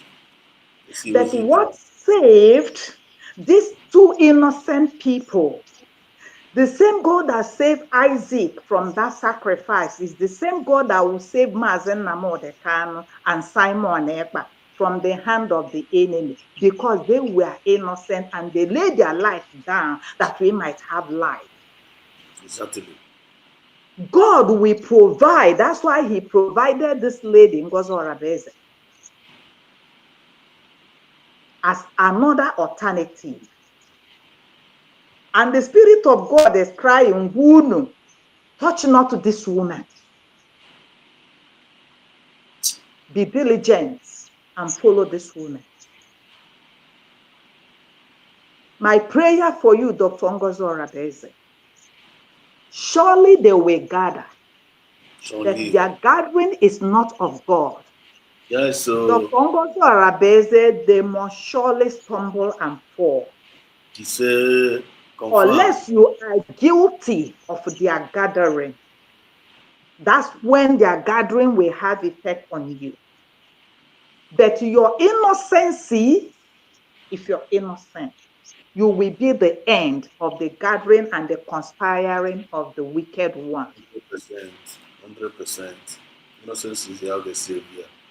Then, the same generation, dear friends, God sent a message through Noah. God told Noah, go and tell my people for them to be getting ready. A time will come when the storm will come like a tsunami. Tell Noah to build an ark. You people should join hands and build that ark so that when the time comes, you people will be safe in that ark. You saboteur, Biafran saboteur, not the genuine ones, because God created everything too. Okeranya too, onu too. Everything God created, He created man and the woman. God made it two. And we're genuine people, and we're devilish people. Choose where you belong. Confirm. But when he was asking Noah to build that ark, people like you, people of reprobate heart, you Biafra, ndị nke obi akpọ, ndị wicked, ndị na-ezube ịkwatụ nwanne ha ka ha rigoro, ndị ọsọsọ m dị eze ga-akwụ ọtọ, mmesisia gị ife, ikwete na ọ na-eme. And that is the food of your own spirit. Wickedness. You sleep. You can never close your eyes. You are thinking of evil. You think you are doing Ngozi Orabueze. You think you are holding Biafrans. If God said that Biafra is God's agenda, you are destroying yourself. That is the message. And when Noah was building this ark, you evil Biafran, genuine Biafran, agbara ozi unu kwadobe ka unu si n'ala Nigeria pụọ na ọ bụghị ala unu, na enwere mgbe a ga-abịa emegidebe unu na-ama nwa n'okwu, a ga-egbu unu. Jisi na ike unite anụ unu dị n'otu ka unu si n'obodo a wee pụọ. Mgbe a ga-eji mma na-egburisi anụ ahụ unu gbapụ ọsịsọ.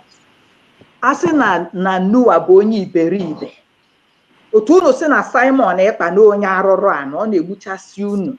Nnamdi Kanu bụrụ tịrọ, Simon Ekpa bụrụ tịrọ, Simon Ekpa bụrụ nke a bụrụ nke ọzọ. That is what is happening now. That at the last day, what happened? The faithful ones that followed Noah.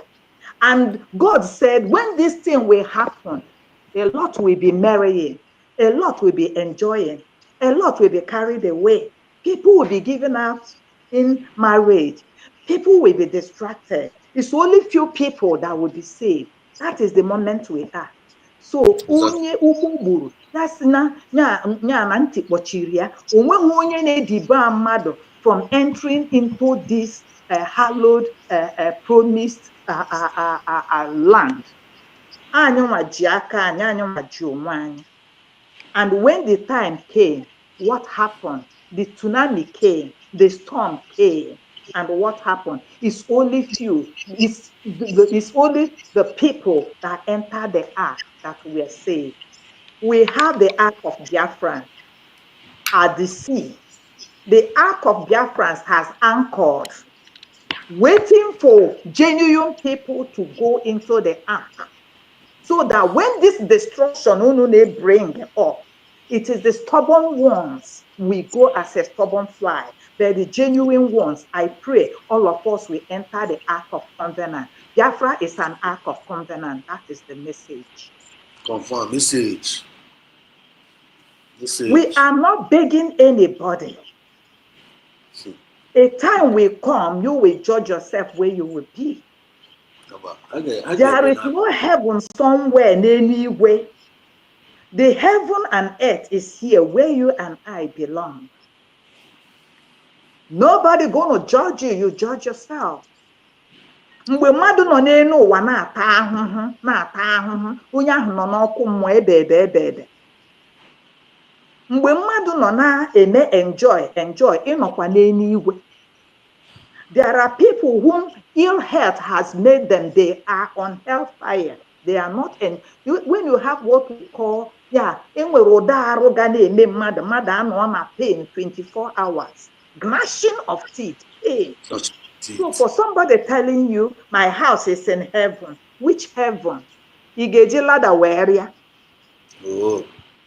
Which heaven again? I say, build your house, your castle in heaven. That when you go, you will now climb ladder and go to heaven. Who tell you that? Let us try to justify ourselves because heaven is near you. Here.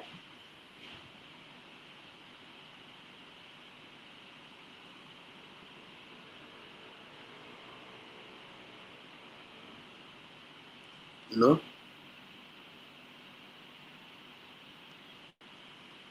This whistle that came, the queen of patience, the kingdom of darkness. Remember, when Dr. Ngozi Orabueze, I could remember, I passed a bill for self-defense. Amami chetara oge a eka chetara ya Maazị Exodus. Ichetara m ya na mgbe nwaanyị a jere ziri bill of self-defense, the woman Thank you. Thank you. Yes. Or pass I say, now with what these people are doing, we need to defend ourselves. It was war. The kingdom of darkness and his agency that how can Ngozi bụ terror na ọ sị ka ewete nke a ka ewete nke a nọ nke a ka ọ bụ nọ nke a ka ọ bụ. Then what is happening today? The same Dr. Ngozi Orabueze and the cabinet and the whole Biafrans came up with survival whistle. Unu say, kedu obodo ihe dị otu a na-eme. While unu nọcha na foreign land, know that there is a time, there are things like this.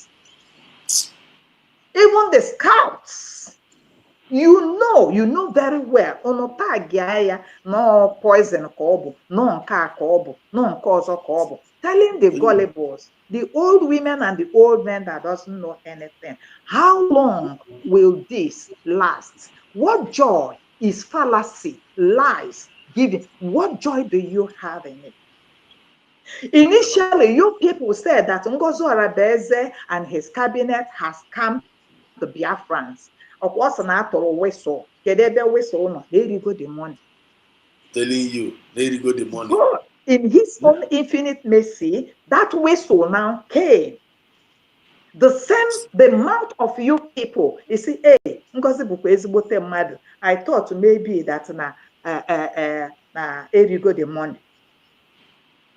Let me tell you, I am not putting in the amount of what Ngozi Orabueze is putting. That's what I'm trying to tell Biafrans. Whatever you are doing to somebody, seed time and harvest time shall not cease. Seed time, harvest time shall not cease. And I tell you, my brethren, whatever a man sow, he must surely reap. Repeat. no matter how you gather against somebody who is innocent, you will surely fall into the pit you have dug for an innocent man. Ngozi Orabueze now, you people now came up and said that Ngozi Orabueze, Dr. Ngozi Orabueze, can whistle do anything? What can whistle do? Is it whistle bụ mma na egbe na ife eji eme ife na granite? Ya bụrụ whistle jebe ugwu Hausa. What can whistle do? Mgbe na-ajụ n'unu, kedu ife emele unu emeta unu mma? Ngozi si ka apasị alọ. Whistle na-eburokwa egbe, whistle na-abụrọkwa egbe, na-abụrọkwa nta, na-abụrọkwa imo. Unu sịkwa na Ngozi emetere ya, kedu ebe eji whistle wee na-eme ihe? Na whistle bụ ka e were ya wee kpọọ ndị ilo. Still unu na-persecute this woman. Na-asị na ọ bụ na ọ tịrọ ka ọgwụ. Ndị terrorists na-use whistle.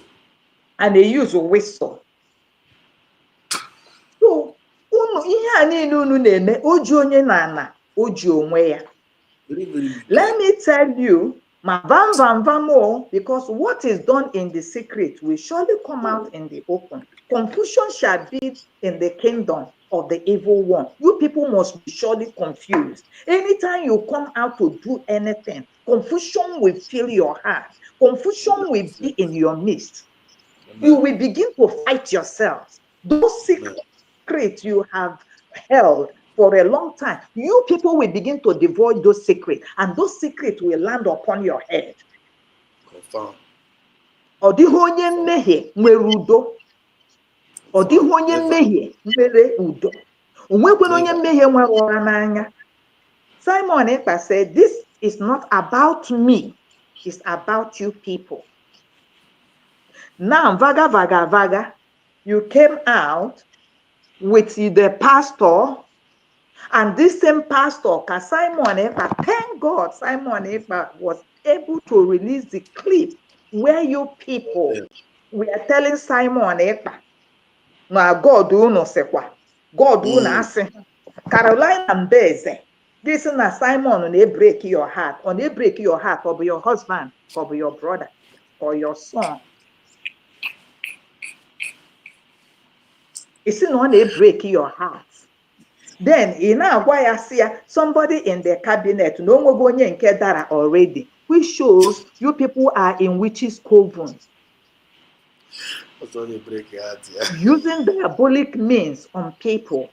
Iwewa Simon Ekpa with your pastor that a time will come, Simon, you will cry. That's what my God told me. And I want to tell you now, as Simon is crying or the ligiche, and you told Simon you want to go to Biafra land. They are rejoicing. They are rejoicing. Or as they are rejoicing, ya panna Biafra wana Biafra. Ina ghọta na-ekwu maazị onwere onye ọ dị iche. All that they are rejoicing. You see, nekwe flight, nekwe Biafra, para akpa gị mbanụ na wan. Enwe ndị ga-apakwa akpa ha na ala Biafra nọcha ya nata. That go para akpa gị bịa gaa. Onye ji mmadụ n'ala ji onwe ya. Onye ji mmadụ n'ala na o ji onwe ya. Pharaoh, let my people go. Unu ju, then unu nọkwara ebe ahụ, anything bịa emesi, what is Ngozi Orabueze doing? What is Ngozi Orabueze doing? What mgbe na-ajụ n'unu? You people that know the road to the city, you people are all Methuselah. You people are all wisdom-filled people. You people are leaders. What are you doing? Is this trouble left for Ngozi Orabueze and his cabinet? You people know how to do it better. Why not to do it? On his life the head that carry the crown. Then in your own job, where you are, Ngozi Orabueze, I feel this woman, her earnings is going into this. Ngozi Orabueze open an account. You people came and fight Ngozi Orabueze. So on the Fulani, o mere account on the Fulani. Emechikwa nke ahụ emeghe nke a unu jekwe gwọkwa ndị nọ n'ụlọ a na-ejide ndị mmadụ. Ngozi emekwe nke unu na frustrate nwaanyị mmadụ. How is Ngozi even concentrating in her job? Ngozi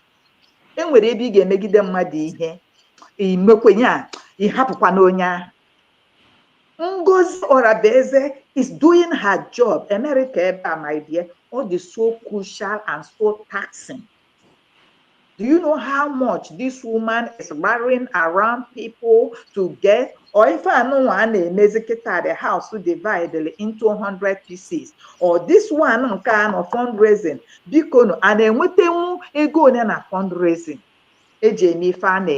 Or if I with the peanut butter or ya ka ga-eji wee mee ebe unu divide chagoro ihe niile kerie ya into pieces. They are not doing anything. And all one and ọnụ nwa na-akọ ya. Enwere people, when you go out of this struggle, the glory of God will depart from you. Isakabo. The glory of God has departed.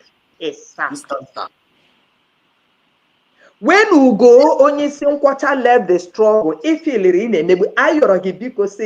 please be yourself. You said, no, I have something. I have a story to tell.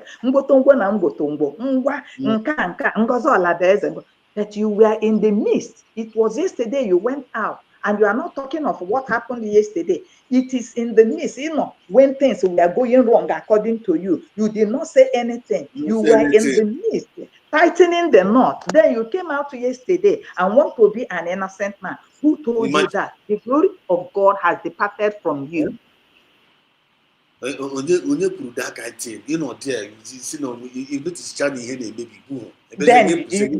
you want to yes, you want to remove yourself. You want to play the innocent. I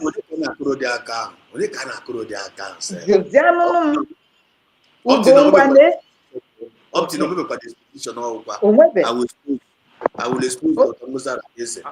expose up to now. Okay. Go now and before. Edowe picture ya then and edowe picture ya now. What happened? Ugo dịka onye shichara nni ewere ntụ ya ruo ya n'ahụ. He doesn't look that handsome, that glowing. Ifu ahụ ya oil na-apụ ya n'ahụ. Ọ dịka onye dị stale, dịka onye dị dry. You don't have peace of mind. Oh, if not me, kita na ima na ndeba isi sister ebukwala igwe. Ima ndeba isi that na why go dinner. Ya mara nke ka ya mma. Ya mara nke ka ya mma. Ono na mkini akọ kita na o mara go nke ka mma. Ọnụ ụmụ Biafra. Onye na ebe ọ nọ, ebe ọzọ na ha na-agụ ya. Exactly. And ụmụ Biafra is not taking it easy because when they beg you, everybody is angry. When they beg you to tell you that this thing is the movement of the spirit, are you satisfied with the life you're living? We know where we're going. We know where we're going. Exodus, movement of the people. Exodus, movement of the people. It is the movement. So everything is spiritual. Umu Biafra, begin to know it. Now you guys are special people. As people from the east, and people from the east are wise men. That's why gara. Even if God cannot take away his covenant from his loved one. That covenant is still what is abiding. The three wise men went to see Jesus Christ. What led them? Do they know where Jesus Christ were? No. They did not know. The signs. Is the signs. I say, ọnụbụ ndị ezitere n'ọwụwa anyanwụ anyị wee bịa, anyị wee bịa, anyị wee bịa ịkpụ isi ala nye ya, anyị wee bịa, anyị wee bịa, anyị wee bịa ịkpụ isi ala nye ya. The children of the rising sun. Know who you are. Ụmụ ọwụwa anyanwụ ka unu bụ. unu eso na ndị anọghọ na covenant ọgbụgba ndụ Chineke wee bieri aka. Unu bụ the people that God tell Noah to build an ark to save you people. Stop destroying your ark, ụmụ Biafra. The ark is on a high sea, anchored. Try to enter the ark. Anyị ada ayọzikwa mmadụ biko right now. Because this Carolina Mbeze and your pastor, this is what is happening. God has a way to save his own people. Maazị Simon Ekpa will be saved. Maazị Nnamdi Kanu will be saved. Ngozi Orabueze and his cabinet will be saved. All genuine Biafrans, we will be saved. And we will live to tell this story. Why is it you now, Carolina Mbeze, and with your pastor, why do you want to create 10-man mandates? For what? Ajere, Epata, Ena, wo. And we are told that because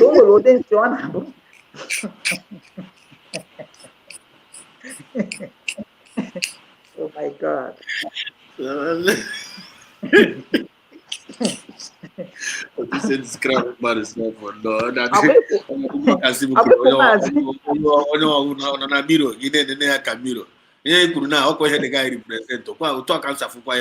The guy in China, no one of my spiritual as onye ijiji brere na shi. Enyo ananse na village na ugbo enwere ụdị nsị ọya dị enyo, it will attract that okporokporo ijiji. Then ọ na-aba n'elu nsị ahụ, ọ na-aba wo na-akwụ aka ya n'elu nsị ahụ, ọkwụ aka ọkwụ ọkpa ya were isi ya ọnụ ya n'ime nsị ahụ na nna ọkwa na ị na-afụkwa ụzọ.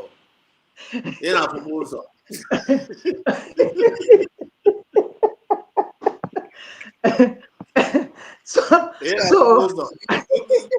this is the revelation now.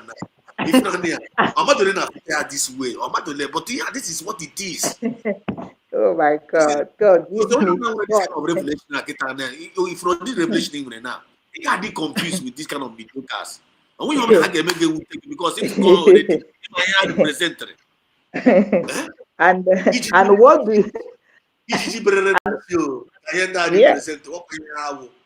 yes. And when you are at home, it's analysis, when you see okporokporo ijiji and you are at home, you are inside, what do? Do you allow it inside? I don't know how now. You gotta be comfortable on the gate. Bata or hit his own way on the door. That's what exactly is. Really well. Or no inside making sure they to put outside the owner before you give me peace of mind. Thank you. That's what they are. They are being shut out from Ihanene and Habidozie when appear isi ka ijiji anya kpọrọ n'uru isi ogiri nso ịnwụ n'ime ogiri. So vaga yes. So vaga, you are an errand boy. You are not here nor there. The Bible says you are neither cold or hot. Therefore, I will spat you out from my mouth. Vaga. When they finish inside, they will now tell you the one they feel like telling you. Then you come out and you begin the ijiji. The only thing I am telling you, and I have said it, through this mandate that you have turned to occultic group. Do you know what Vaga is doing? Do you know what Vaga is doing? Vagabond, when you call in that telegram or chole set off, you know what he will tell you? Your phone number, your camera, to see you, to take your number. But The same thing ka unu kwuru si na Ngozi Orabueze na o tekichago, ọ na-eteki nọmba ụmụ aja enu na aja ana, ọ na-eteki ụmụ aja ikuku na aja mmụọ, ọ na-ewere nọmba ndị nke a, ọ na-ewere nke a, ogbuchesie pancha niile. And then what are you doing? That's what they are doing. That is what any allegation of finding the Ngozi Orabueze is what they do. It's what I'm asking you. And the vaga, you say you don't need men. Yeah, ndị nọ n'ụlọ, you need ndị ji igwe, ndị ji ego igwe, ndị 100 men that na gụ wee ji ekwe much to contribute, and you are creating a platform for other people to bring their money. You are a scammer. 100% scammers. Big one. Former team radio. That is former team radio. This guy. Yeah, Biafrans, I want to let you know that I don't want to until Kafale Potasia, because Biafra disunite. They want to start their own humanitarian something to create their own, because somebody now said that Nkere knows that DRG. Yes, that's what is about to happen. Then somebody now says, do you know that Ogenkere has carved out his own for one to be doing donation, because they are telling Ajere that CRC is illegal, that Brigi is illegal. So I say, so you people know that all these things are illegal. Then which one is now legal? You know, you understand. Then it's like they know, it's like a Faceless Unite want to start their own. That's why vaga jiwe buruzo we gbapụta ka ijiji ogiri anya kpọrọ wee sị ka ya bido Telegram, ka ya bido nke akpọzia ya seed sowing. Then Ajere si anyị na Mbeze gbupụta $500 onye awụgburu ka agbara, so ka mụ wee wepụta isi enunu maybe $600, and it is scam.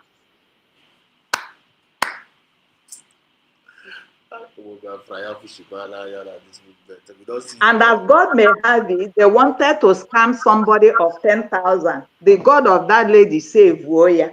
You understand? The lady now said, I want to speak with Simon Ekpa. Since it is this money that will set him free, I want to talk to him. If he tells me quite all right, I'm going to do it. I say, bam. It is on the internet. Oh. It was yesterday. It came out, all these things, like when 18. The woman said, Kedika, Biafran Sigesu, when or 10,000, Bihamanji way, Bapota Simon Ekpa. That she beat her chest. I will do that. Only on 1 gram. Let me talk to Simon Ekpa. Or let me talk to his lawyer. Then I can marry. Or I'm speaking with them. I will send the money. Okay, Ben, so no word.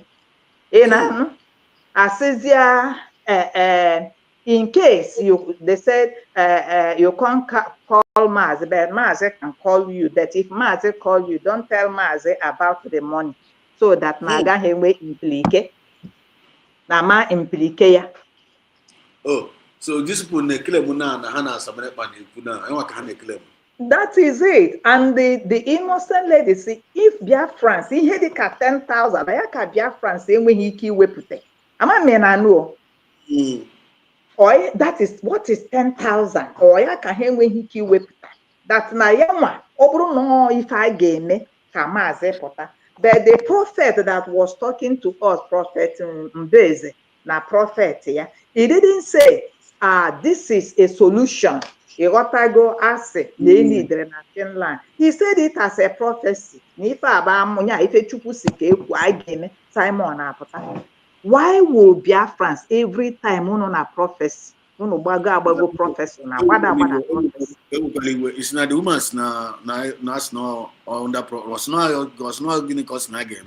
They said that this prophet this pastor Obinna and with Carolina and with this vaga, because they say it is the prophet Obinna that prophesied that this is what is needed.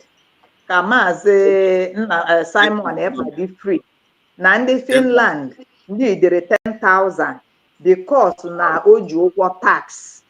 Ọ bụrụ na emechaa ka nsendị ara gị ya nụ na ọ dị on the internet ka ị were ntị gị wee gere. You understand?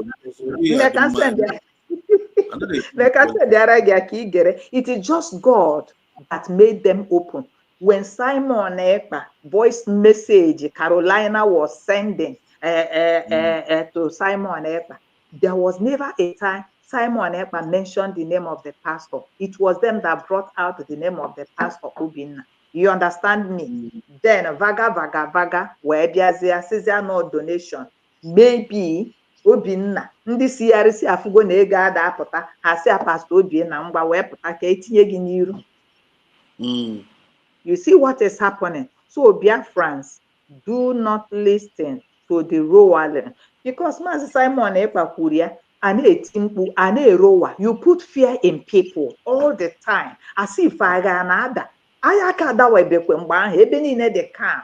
But every day anaghị eti that the agụ abata na agụ abata mgbe na anwa agụ abatago kedụzi onye nwere ọnụ o ji ekwu okwu. So Biafrans, I am asking each and every one of us to have a rethink. When we sleep, let us reset our mind. Stand on the basis of truth.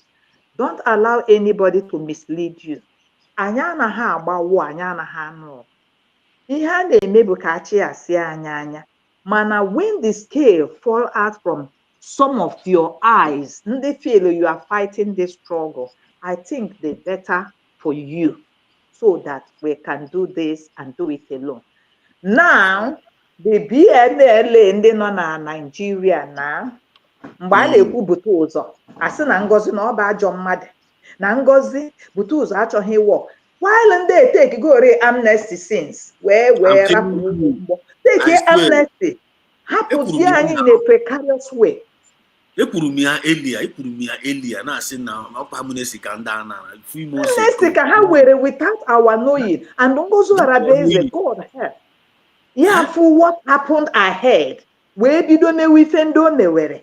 What kedu otu ọ gara ịdị by now? Where is that butuzo now? Where is that gentle the Yahoo? Where is that Wamnandutia? Where is that Njemeko? Njemeko Biazana Konyu. So these are the people that Ngozi Orabueze would have laid her egg in their basket. So they would have crushed it before our very eyes. Thank God. Thank God. Thank God. So what is happening now? Ha nara amnesty, ha pozi anyị were ndụ anyị na-atụ ụtụ, and Igwe Butuzo said it openly. Unu cheno Ngozi Orabueze, unu cheno ndị Biafra, unu cheno government unu na sponsor anyị, were ndị na sponsor anyị. Now I begin to decode what happened. Mana apụta ihe a na-asa ebe na Ngozi Orabueze created a new army. O create army nke ya, o create army nke ya. While Ngozi has all these people. Come, please. All of them. So, secrets can take a longer time, but at the appointed time, that secret will be unveiled. May the grace of God abide and abound on the cabinet members of the United States of Biafra, and Ngozi Orabueze. On his lies the head that carry the crown. Nne m ọ dịghị easy. Ọ dịghị easy. Ọ dịghị easy. Ị naghị arahụ ụra, ị naghị ezu ike. Mentally, you are drained. Physically, you are drained. O nwere ụda afa a na-akpọ akpụbeghị. But asị ihe na-asị gị nne m kara obi. Remember the people that went before you.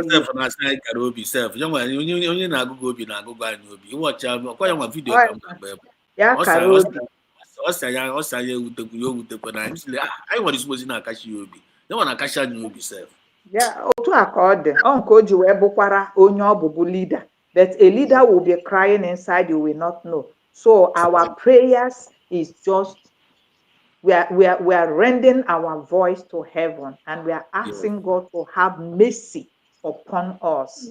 I'm going to ya biko ya mere anyị ebere. Because you have to acknowledge your sin. You have to acknowledge your wrongdoing. Then you have a repentant heart. God will see you through and have mercy upon you. Mana asị m Chineke ka Fara wee bụrụ ndị sabo, ka Fara wee say that they will not let go. Ka Fara wee say that they will inflict injury on innocent ones. Ka Fara wee say that that is the food of their spirit, to see innocent people in agony. As many that are destroying the movement of this journey, as many that has conspired, as many that say they will not let go. Father, you know them. You know where they are. Lord, visit them and give them unsolvable assignment that will keep them busy all the rest of their life. I rest my mind. Thank you, my brother. Try. This one is a very, very wonderful one indeed. Powerful message. How we broadcast here. Biafrans all over the world. Please, on your message here, because we are watching it tomorrow.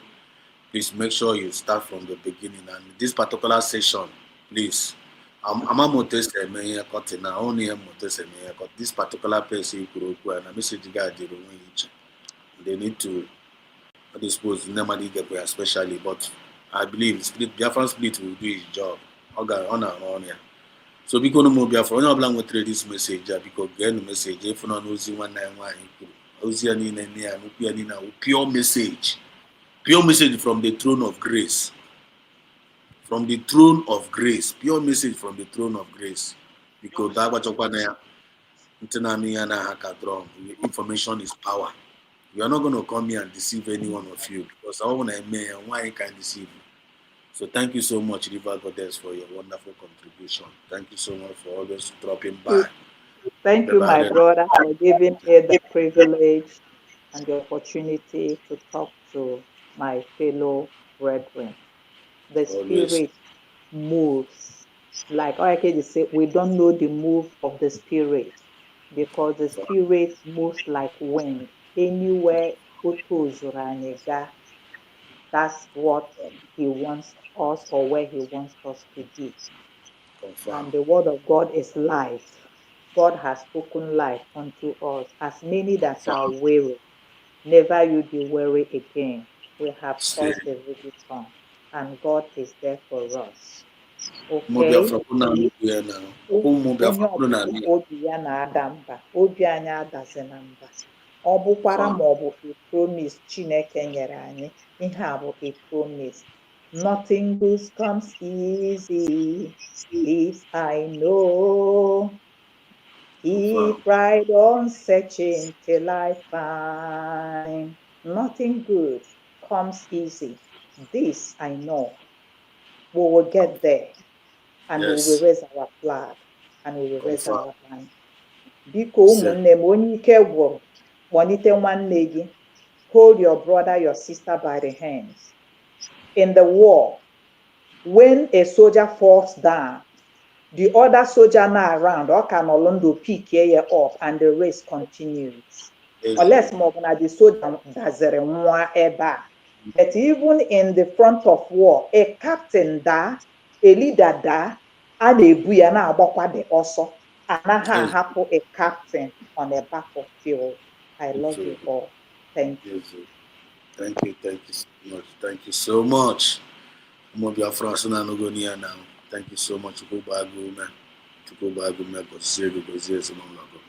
If I got to go away because our sister have said almost everything. So in conclusion, you can't be diplomatic. You can't be diplomatic with evil. All no way also from here our sister our sister. We're gonna after these enemies of our freedom as EGG berere na nshi. That particular word though. The enemies of our freedom are the EGGs berechara na nshi. The present spiritually. And then when to highlight this revolution a lot just the thing get make it it got bother zone anymore. Just that is the way I see them. I am a young fan. Move for them about them. I always start laughing. Because because some of them had the head towards them. So in conclusion, you can't be diplomatic with the evil. It sounds noble to say, let's find common ground. It can't be noble. It can sound noble to say, let's find common ground. But what if the other side doesn't want common ground? What if they want control? What if they want your silence, your guilt, your surrender? What if you can't negotiate with people who think Biafra or even Israel, who think Biafra should be wiped off the map?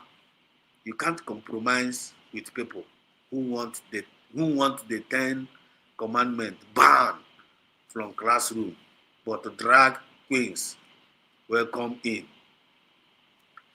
Evil is not interested in your nuisance. It will smile at your civility while loading the gun. History shows this clearly. Ndị Jew or ụmụ afọ Igbo, because ụmụ afọ Igbo anyị nwa ndị Jew. History shows that we Biafrans didn't survive Pharaoh with kindness, or ndị Jew survived Pharaoh with kindness. They escaped him through plagues. How many escape? All plague Chineke na ji wee yie ndị Egypt before ha nwa wee sị na nwanne lawazie. All plague against Nigerian government will free us from them. Plague. Ihe ọjọọ ga-ehit ndị Nigeria. Maazị Nnamdi Kanu ekwugo ya na nwere something na-ga-ehit ha. Nigeria is being mapped out for destruction. Now when it's not like that destruction, they escaped through him, through plague. The prophet weren't diplomatic. They were warriors with the words sharper than sword. Deuteronomy doesn't say be nice. It says justice shall you pursue. Justice doesn't ask evil to play fair. It defeats it. Justice get defeated. Every injustice in our life. I got happy here for now because I have already said what we want to say tonight. So Chukuna goes here, each and every one of us tonight that have joined in tonight's program. Then on our comment section, Ngozi Maureen, my son, River Goddess, and the rest of you on our comment section because Chukuna goes here for joining in tonight. This message I actually and just for few I've just registered Ngozi. But Sister Batazina takes it to another new level, another new dimension, that makes this program a very, very powerful one indeed. Don't miss this program, please. Tomorrow, area message face very, very important. So long live Mazina de Carlo, long live PM Samanepa, long live Dr. Orabueze, long live for the genuine defense forces defending our land genuinely. We told your church genuinely from the spirit. The Biafran spirit will guide you. The Biafran land will protect you and shield you. Before Johnny Mini,